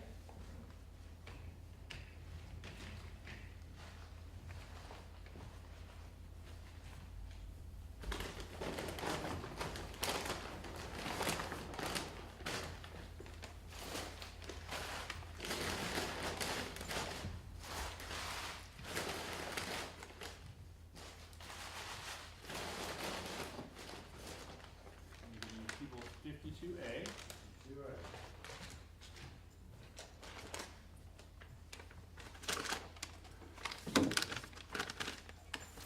While you're opening that, what is 52A? 52A is from the original case report, item 34, and it is blue sweatpants. And are you familiar with those blue sweatpants? Yes. How so? These were the blue sweatpants that I collected from David Rowe, and they were worn by him at the time they were collected.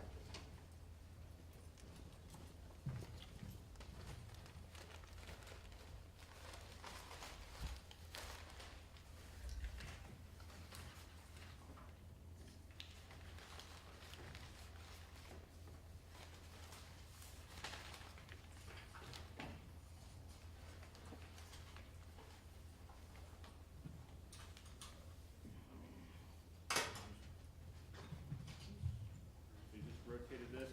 Is the jury looking at the front or the back of this sweatpants? This is the front that is facing the jury. This is the front of the sweatpants. Yeah. No. Any incision marks on this portion of the pants or this exhibit?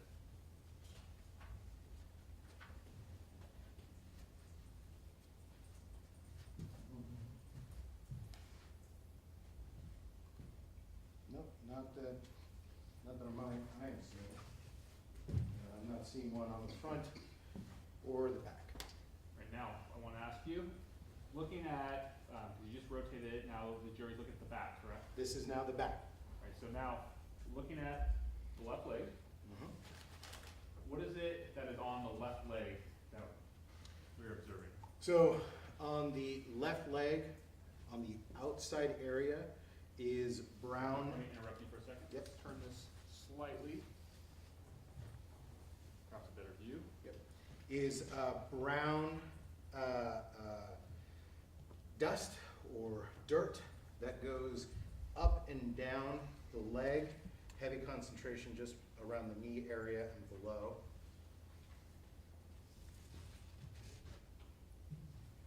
There's also on the left side pocket going down at the front, noticeable dust here, and then here at the bend of the knee area, a circular patch of brown dirt. When you said the bend of the knee, and it looked like you grabbed a different leg. Is that on the right leg? The right leg, at the bend of the knee area, concentration.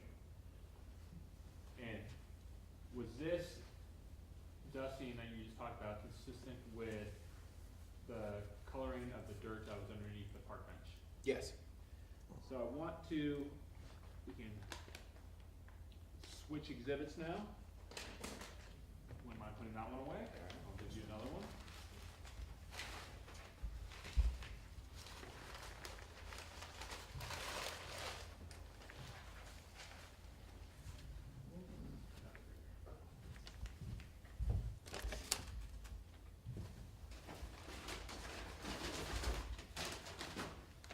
I'm gonna give you, this is exhibit 52B as in boy. And what is that, Detective Torres? This is from the original case. Item number is 37. Black shirt that was worn as a base layer by David Bro. And you're familiar with that? Yes, I collected this out at the scene from his body.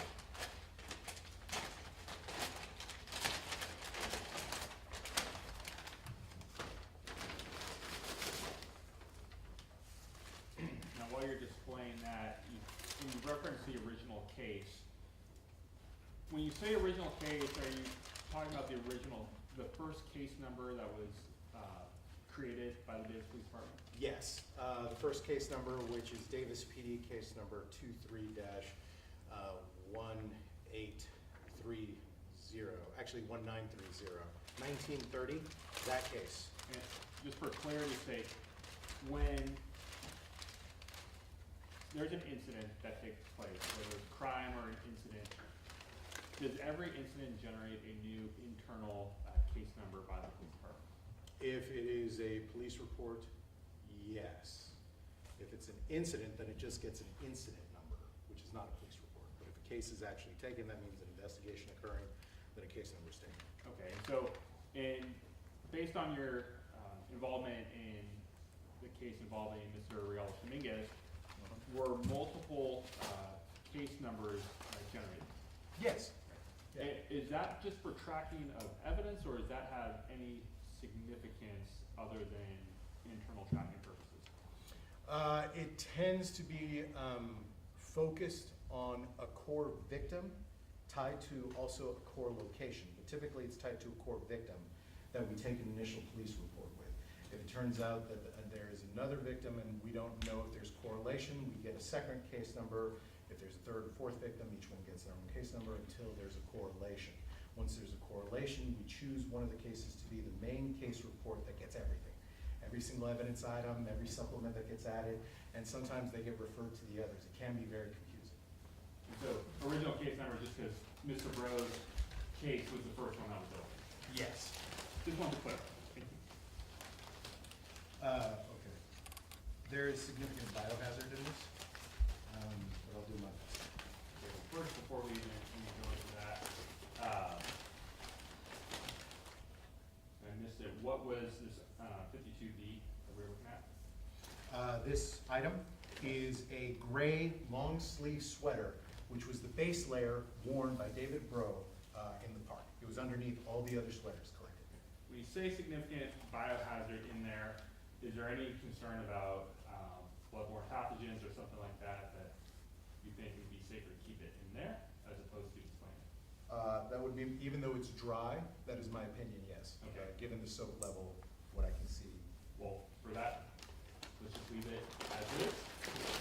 But is that something that you collected and looked into evidence from Mr. Bro? Yes.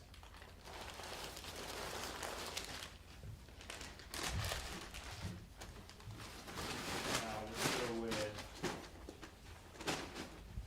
5 people exhibit 5.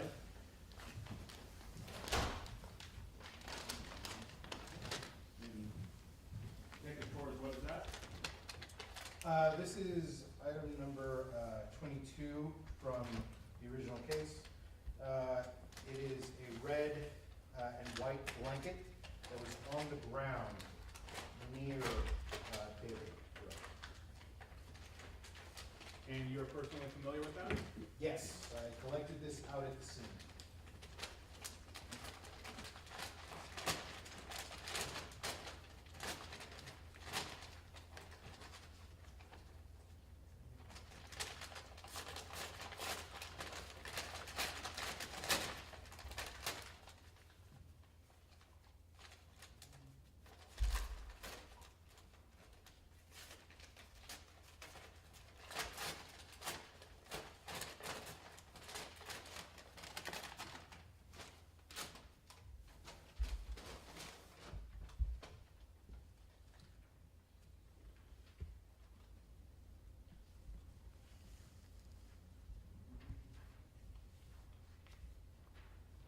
And as we were talking about before the break, was this the item that was located by the bench on the ground? Yes. Any incisions or punctures on this piece of evidence that you were able to identify either then or now? No. Any, from what you're able to see, any signs of blood or other evidences that someone was stabbed? Of being stabbed? No. Of staining, yes. When you say staining, what do you mean? At the, this is, the way I'm hanging it, at the top, there is a dried, crusty substance near the top layer that is the top of how it's being displayed. Opposite the knot that is at the bottom, there is staining,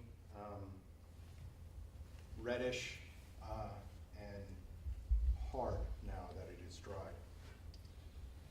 And based on your training experience, is that consistent with blood? Yes. Now, you're rotating the exhibit. Yes.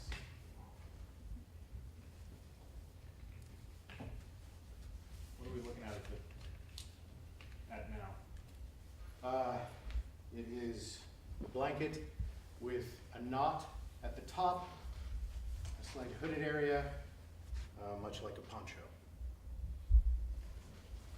And have you seen individuals in Davis or elsewhere who have taken items like this, garment items like this, and tied them around their neck or area to make sort of like a hoodie or a blanket they can walk in?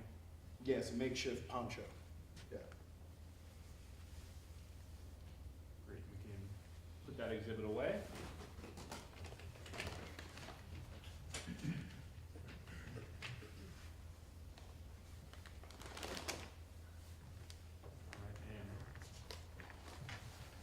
Last one I will put right up here for you. This is People's Exhibit 6. Would you mind telling us what that exhibit is? This is a backpack, which was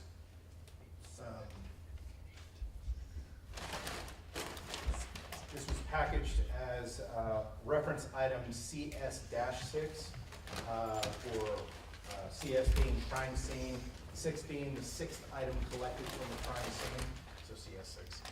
And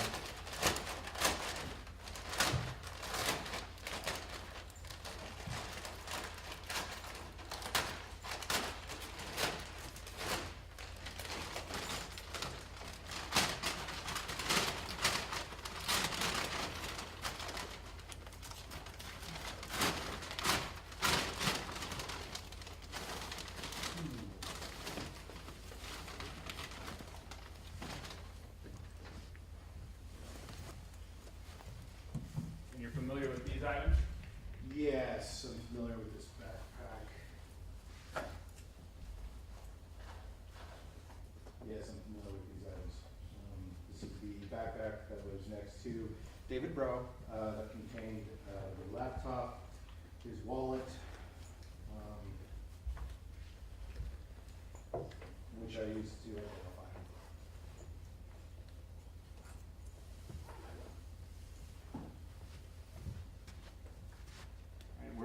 located next to him? This was located, as he was seated on the bench, this was just to the right of him. Yeah. Alright, you can put that away. And I'll show you people 7 and people's 8.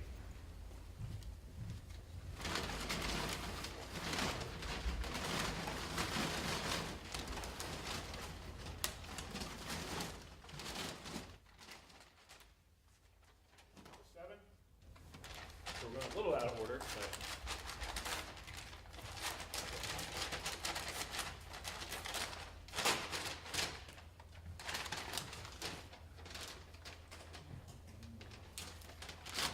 Torres, what is people 7? This is a brown scarf, which was next to David when he was seated on the bench. And I collected from that bench.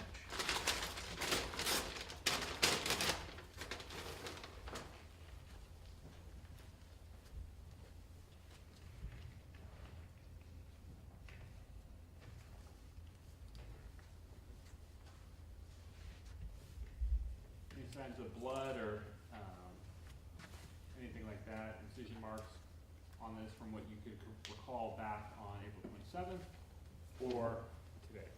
From what I could recall, no, and even on examination today, no. And then, you just put that up for display. We'll go with Peoples 8. 8. And what is Peoples 8? People's 8 is a Eddie Bauer checkered large shirt.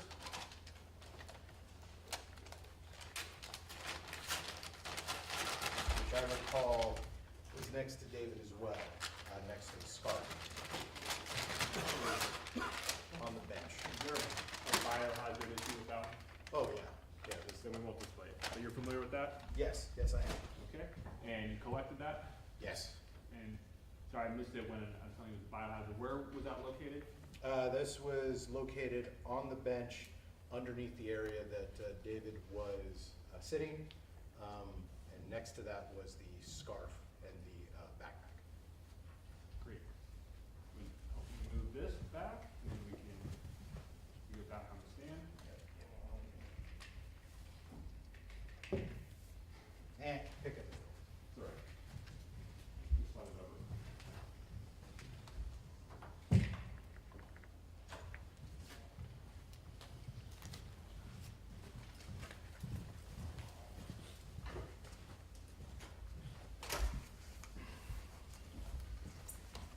And now, during the break, you have a chance to examine a series of photographs on People's Exhibit 1. Yes. And are you familiar with all those photographs? Yeah. And without going into each one specifically, what were those photographs pictures of?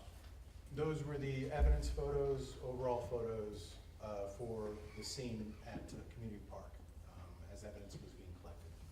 And were those, were you familiar with the contents of those photographs? Yes. And were those fair and accurate depictions of the scene on April 27th when you were there and the evidence collection at that time? Yes. Do you know who took those photographs? Yes, that was PSS Linda Schwind, SHWEND. PSS stands for Police Services Specialist. Great. And all those pictures, I may have asked this, fair and accurate depiction? Yes. Great. We can, permission to publish, Your Honor? Okay.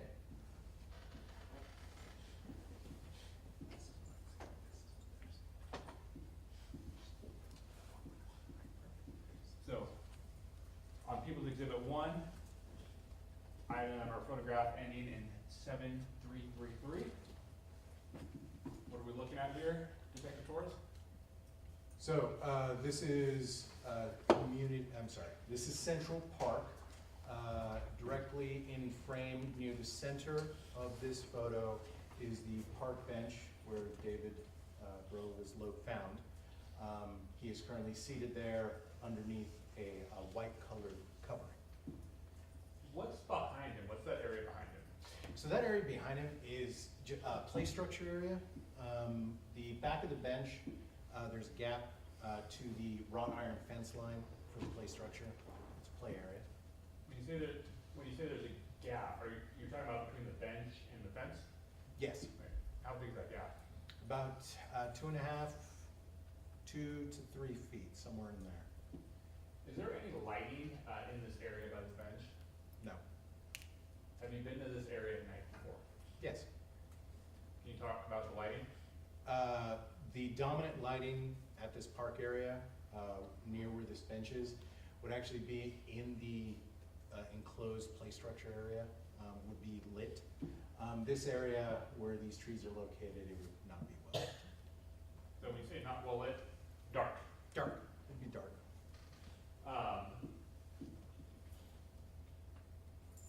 When you've gone there, is a lot of the lighting blocked by the big trees? Yes, they provide both shade during the day, but also at night, shade from light. Go to the next photo. Good one. This is photograph ending in 7334. What are we looking at? This is a photograph of the same area, slightly closer to where David Grow was. And do you have the laser pointer or a laser pointer there? Sure. Pretty good, detective. Yeah. Thank you. Now, we're able to see Mr. Bro's left leg right there. You pointed to it. Yes. What is that on the ground right there? This here on the ground is the white and red blanket that had that knot in it that I hung up earlier. When you described it, the poncho. Mm-hmm. Yes, yes. Next photograph. This is ending in 7335. What are we looking at here? Again, of David Bro on the bench here, red and white blanket, slightly closer, and the play structure behind, enclosed by this wrought iron fence. Where his left foot is that the area you were talking about where the dirt was that we were just describing on his pants? Yeah, yes, the area around where his left foot is, it is brown dirt. Just outside that, ringing it slightly, is brown dry pine needles, and then it's grass further out. So brown pine needles there, you can't really see the brown pine needles there, and then dirt right here. Next photo. Ending in 7336 on Peoples 1. What are we looking at here? This is a close-up photo of the previous one. There is a Smith & Wesson black leather knife sheath, a blanket, and David Bro's right foot. Okay, so when you said that Smith & Wesson knife sheath, is that what that long sort of dark object just to the left of the top of the blanket? Yes. And that was the same knife sheath that you booked that you showed the jury earlier this afternoon? Yes. To your knowledge, had anyone moved any items on scene or given you reason to believe that that item had been moved? Not that I recall. Next photograph. Ending in 7337. Detective Torres, describe what we're looking at here. This is close to similar angle as the previous photo. Here is the blanket, knife sheath, the right foot of David Bro. There's David Bro, wrought iron fence behind. Okay, now I want to go to the bench itself. Can you see that backpack, People's Exhibit 6, that you showed to the jury? Yes, this is the backpack that was right next to David Bro. Okay, so left side of the photograph, but if you're sitting on the bench, it's on your right, on Mr. Bro's right. On Mr. Bro's right there. Thank you. Next photo. Right, ending in 7338 on People's 1. Just a close-up view of what we just described. What do we see underneath the bench here? So So underneath the bench right here is that brown dusty dirt that's underneath the bench. Here is the backpack. Next to the backpack is a brown colored scarf. And then in between Mr. Bro and the bench is this shirt with red lines right here. In that photograph, is there any blood that's on the dirt from what you recall? Yes. Can you point to that with the laser? So there's, when I arrived on scene, I noticed like a piling of what appeared to be drying blood underneath where he was seated. And so, moving the laser around, can you just use the laser to point to where you're seeing that? So there's this pooling right here. And is that off on the photograph to the left side of his ankle? Yes. Well, yes, on the photograph, from photograph view, yes, left side. But then, if you were looking at this, is the pool, is it actually behind his leg? Yes, behind his leg. Okay. And describe where else you see it. Then there's trailing right here, coming down, and then right here, coming down. When you say trailing, what do you mean? It appears that, because liquid tends to go down a grade if there's an incline, liquid coming down from a higher point to a lower point. And is that on the back side of the bench? Yes, on the backside where one's butt would be as they sit. And looking at the bottom left-hand corner of that photograph, that dark object right there. This one, Yes. that is the knife sheath. Do you recall what direction the portion that is open where you put the knife in, what direction that's facing? That is currently in this photo facing north. So north would be off to the left side of the photograph. Yes, if you're sitting on this bench, if you're out looking at this bench, looking where someone is seated, to the left is northward, to the right is southward. This is photograph 7338 in People's One. Next photograph. Photograph 7339. What do we see here? This is a view of David, Mr. Bro seated on the bench, the backpack, which is on his right side, the scarf, and a shirt, a sleeve sticking out down here. Next photo. Ending in 7340. And describe this one. What are we seeing that's new or different? This is David Bro seated on the bench. However, a screen to prevent passerbys from seeing him has been erected to the left side of the photo, that black screen. Privacy screen. Yes. Next photograph. Ending in 7341. What are we looking at on this angle?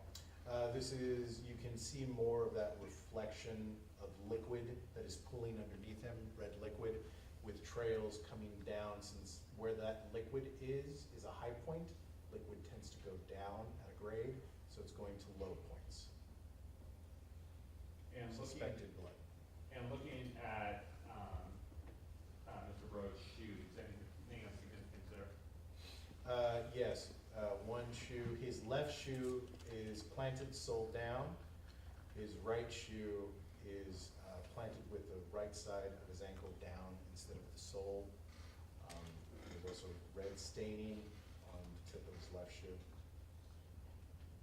And looking at his left leg, are you able to see the dirt and the dust that we talked about? Yes, it's along the top of his shoe, left shoe at the top, and also his exposed right sole. You can see it at the bottom of his shoes. How about his right knee? And right knee, where the bend is, there is brown dirt dusting, similar color as to what's underneath, and up and down the left bottom leg pant. Next photograph. 7342. What are we looking at here? The camera angle is currently facing northward. The screen is on the left side here. David Bro seated on the bench. And looking northward, is that street where those cars are, is that Fifth Street? Yes, this street right here that goes left to right, which is west to east, that's Fifth Street. And can you point to where the knife sheath is in this photograph, if you can see it? Right here. So the top, just off to the center of the towel that we were talking about. Yes. Next photograph. Ending in 7347 on Peoples 1. Is this another photograph of that knife sheath and towel we were just talking about? Yes. Knife sheath, and here's that good blanket for top. Yeah, sorry, it said towel, I meant Like the poncho, what you refer to as a poncho. Yes. Can you tell where the knot is on this one? No. Not on this photo. Off to the far right, there's, so go to the, take your laser point, go to the right. Your right. This is my right. That, yep. All the way to the end, Oh, right there. What's that? oh, that's David Bro's shoe. His right shoe, that's the tip. And next photograph. Ending in 7348. What's this angle that we're looking at? This is the bench that David Bro is seated on. It's more focused on the backpack to the left and the scarf. Next photograph. Ending in 7349 on Peoples 1. Is this more of a upward angle looking downward? Yes. Describe what we're looking at here. It looks a little dark on the backside. So this is the area next to, on the bench, next to David Bro, and there's no objects there. Okay. Where is Mr. Bro's head at this time? His head, it's hard to see, but it is up here. And so you're pointing sort of the center of the top of the page, or the exhibit. Yes.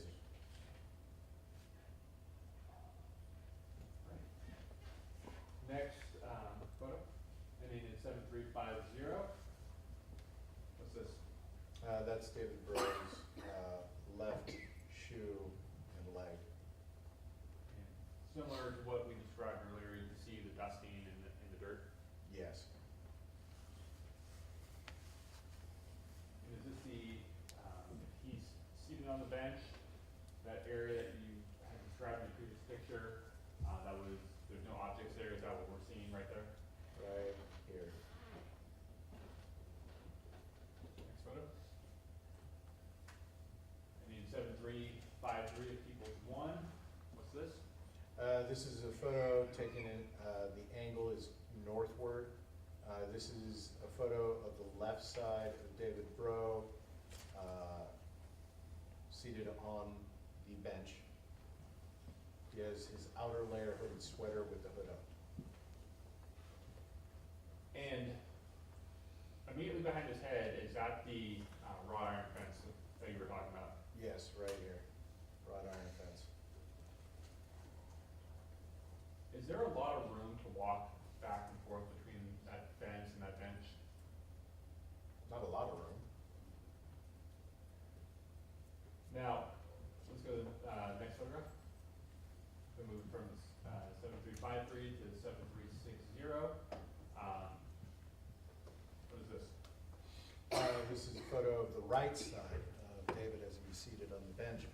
And this is his right side, his right hand, and this is his head. And as you mentioned earlier, his arms are outside of his sweatshirt. Yes, this is the actual sleeve right here, and this is his arm shirt, the sleeve of his shirt that he was wearing. In the sleeve of his shirt, that wasn't the base layer, correct? That was that sort of off-white shirt we were talking about? From what I recall, what's on that sleeve right now is the base layer. That arm is in that sleeve right there, I think is the base layer from what I recall. Understood. Next, actually on this, on 7360, are you able to see where, or point to with the laser pointer where there were puncture wounds on Mr. Rowe? Yes, right about here. That is right shoulder area? Looks like right shoulder area was one prior to moving him. And when you say prior to moving him, you're able to identify this and then you moved him, right? Yes. Okay. He hadn't moved prior to this. No. All right, next photograph. 7361 equals 1. What are we looking at? This is a downward view of Mr. Bro as he was seated on the bench. Are there any other puncture wounds you're able to identify or saw in this photograph? Not that I recall. Looking at his sweatshirt in the chest area, is that just the sun or is that dirt on him? This is dirt. This brown that's on his chest and down here on the stomach area. That is dirt. Similar to the dirt you were talking about on his hands. Yes. Next photograph. 7362. What are we looking at here? This is a photograph view behind the bench that he was seated on. This is his right leg, his left leg, and this is his main body here with liquid dripping down here. Okay, but liquid, you say dripping down here. If we go to the left side of the exhibit, 7362, and it's just in the center along where the bench starts to curve from going vertical to horizontal, is that correct? Yes, from the backing down becoming the base. That item that's hanging through the gaps in the bench, what is that? That is the shirt that was laid out underneath him where he was seated. Next photograph. 7365. What are we looking at here? This is his right arm resting on the bench. This is the base layer, the gray shirt, long sleeve base layer that he was wearing underneath the sweaters. And it looks like there's some incision marks or some cuts or something like that in that. Were you able to tell if those were associated to a puncture wound or some sort of injury? I do not recall. Dropping down by his arm on the actual bench itself, yeah, just below his hand, what is that that's on the bench itself? Red drying liquid. Is that consistent with blood? I suspect blood, yes. Right, moving to the left, that piece of the garment on there, yeah, the red and white one. Yes. What is that? That is the shirt that was laid out underneath David on the bench. And when you say laid out underneath them, how much area of the bench did it cover? Roughly from the backpack to the area where his butt was seated on the bench.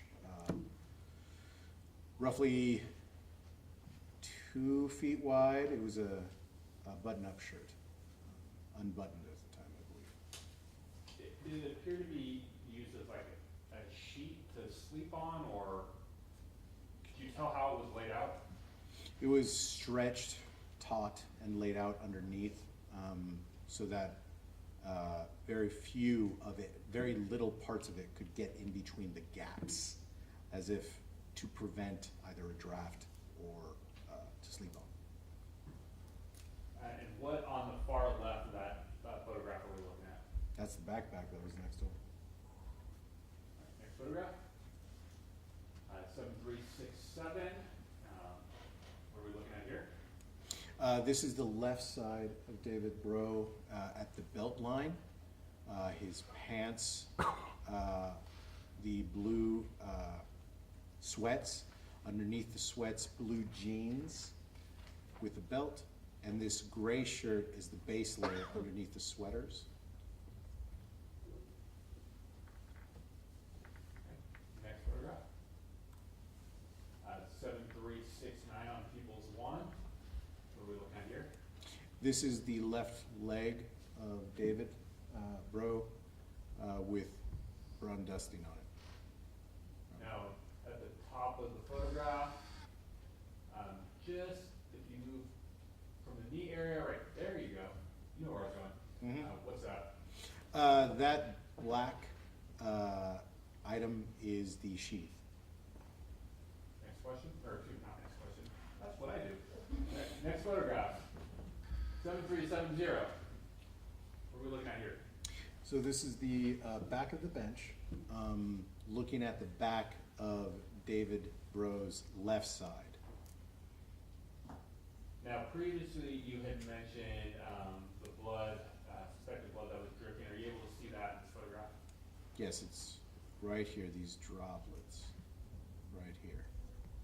And with the laser pointer, you're just going underneath the bench and going sort of on an angle as the bench, the bottom of the bench moves in the exhibit. Yes. Next photograph. All right, 7371 of People's One. What's this picture we're looking at? This is the left side of David Bro up at his shoulder. This is the black sweater on the exterior, the outermost layer. Is that dirt or sunlight that we're seeing on there, the light? At the seam of the shoulder, it is brown dirt. Any puncture or other wounds that you were able to see in this? Yes, there were two puncture wounds, I'm sorry, two puncture cuts into this sweater that had noticeable red staining around. What's this like little white circle in the middle of the, yes, that right there? This looks like a hole in the outer sweater. Yes. Now, moving down on Mr. Bro's arm, so go towards his forearm area, And this forearm there. right there. Yeah. Is there anything that you can tell in there? It looks like there's two dark blotches on there. Is that anything that you recognize? These two right here. Oh, no, if, so go up, right there. Right here.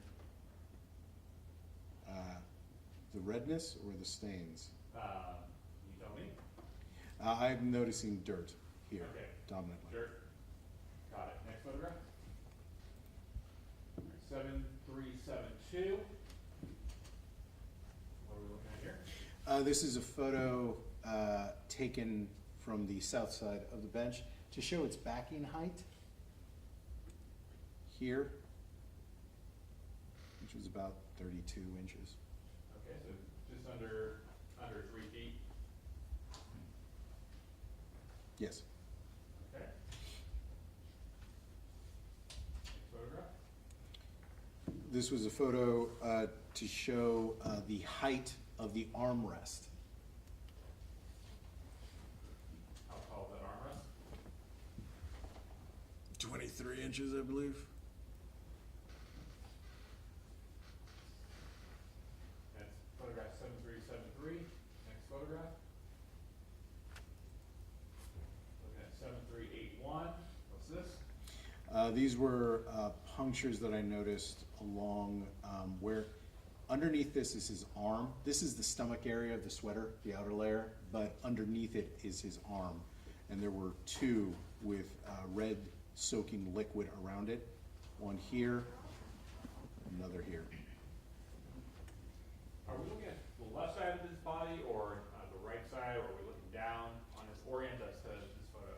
So this is a left, we're looking at the left side of his body, and the angle is northward, but it is the left side of his body. Like, where's his head in relation to this?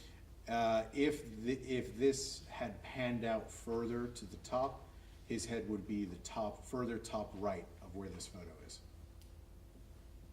Next photo.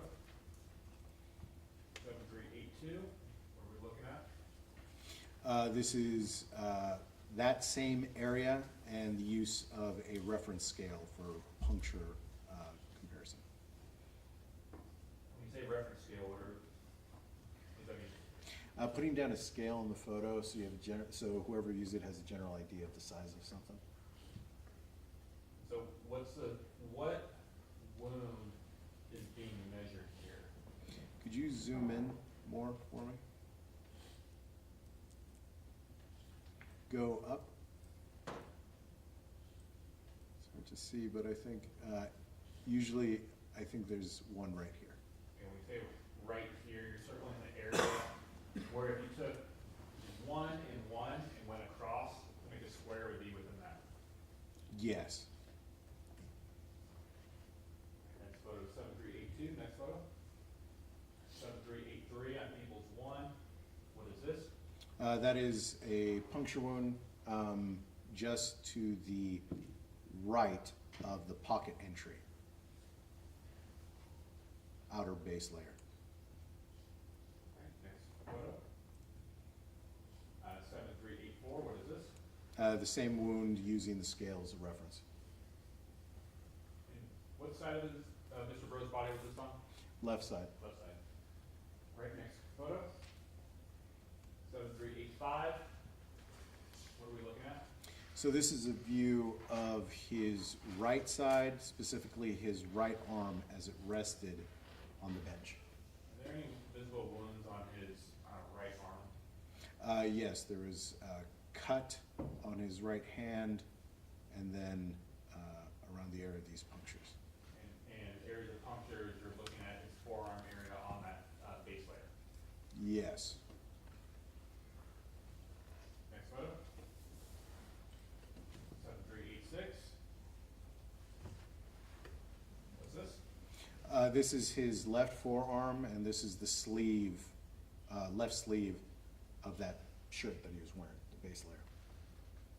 And that zoomed in version of the previous photograph that we just described. Yes. Next photo. 7387.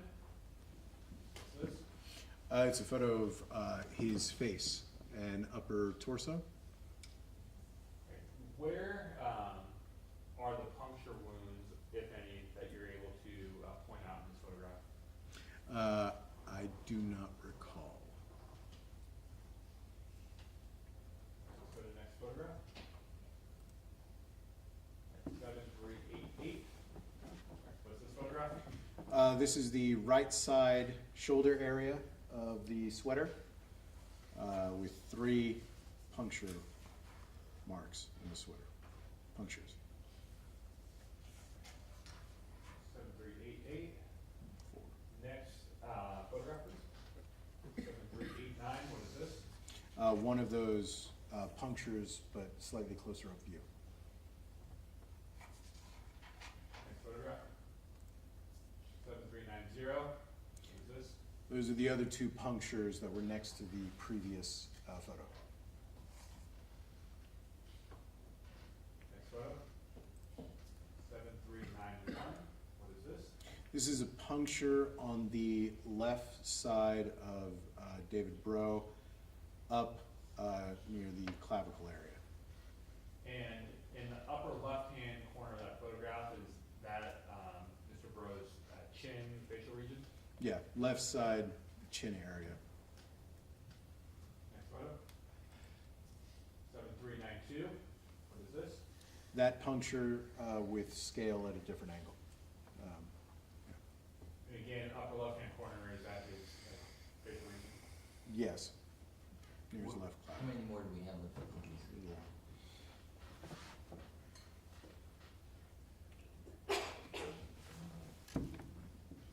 About 30, Your Honor. 30 more? Okay, all right, we're gonna stop. Okay, thank you. Detective Torres, thank you for your testimony. We got more questions for you. And we're gonna resume, Mr. Demore with this witness, first thing in the morning? Yes. Okay, so I'm ordering you back for 9:30 call. 9:30. Okay, and you can leave any exhibits you have here, take your investigatory binder, your excuse. Thank you for your testimony today, sir. Thank you, sir. I really appreciate it. Ladies and gentlemen of the jury, we have a 3-part admonition every time we break. Do not form any opinions, do not discuss the case other than scheduling, and absolutely do not research anything. So, thank you for your service today. Tomorrow, we're gonna have the same schedule. So I'd love to see you here in just a few minutes, so we can start at 9:30. Have a great night, folks. Thank you.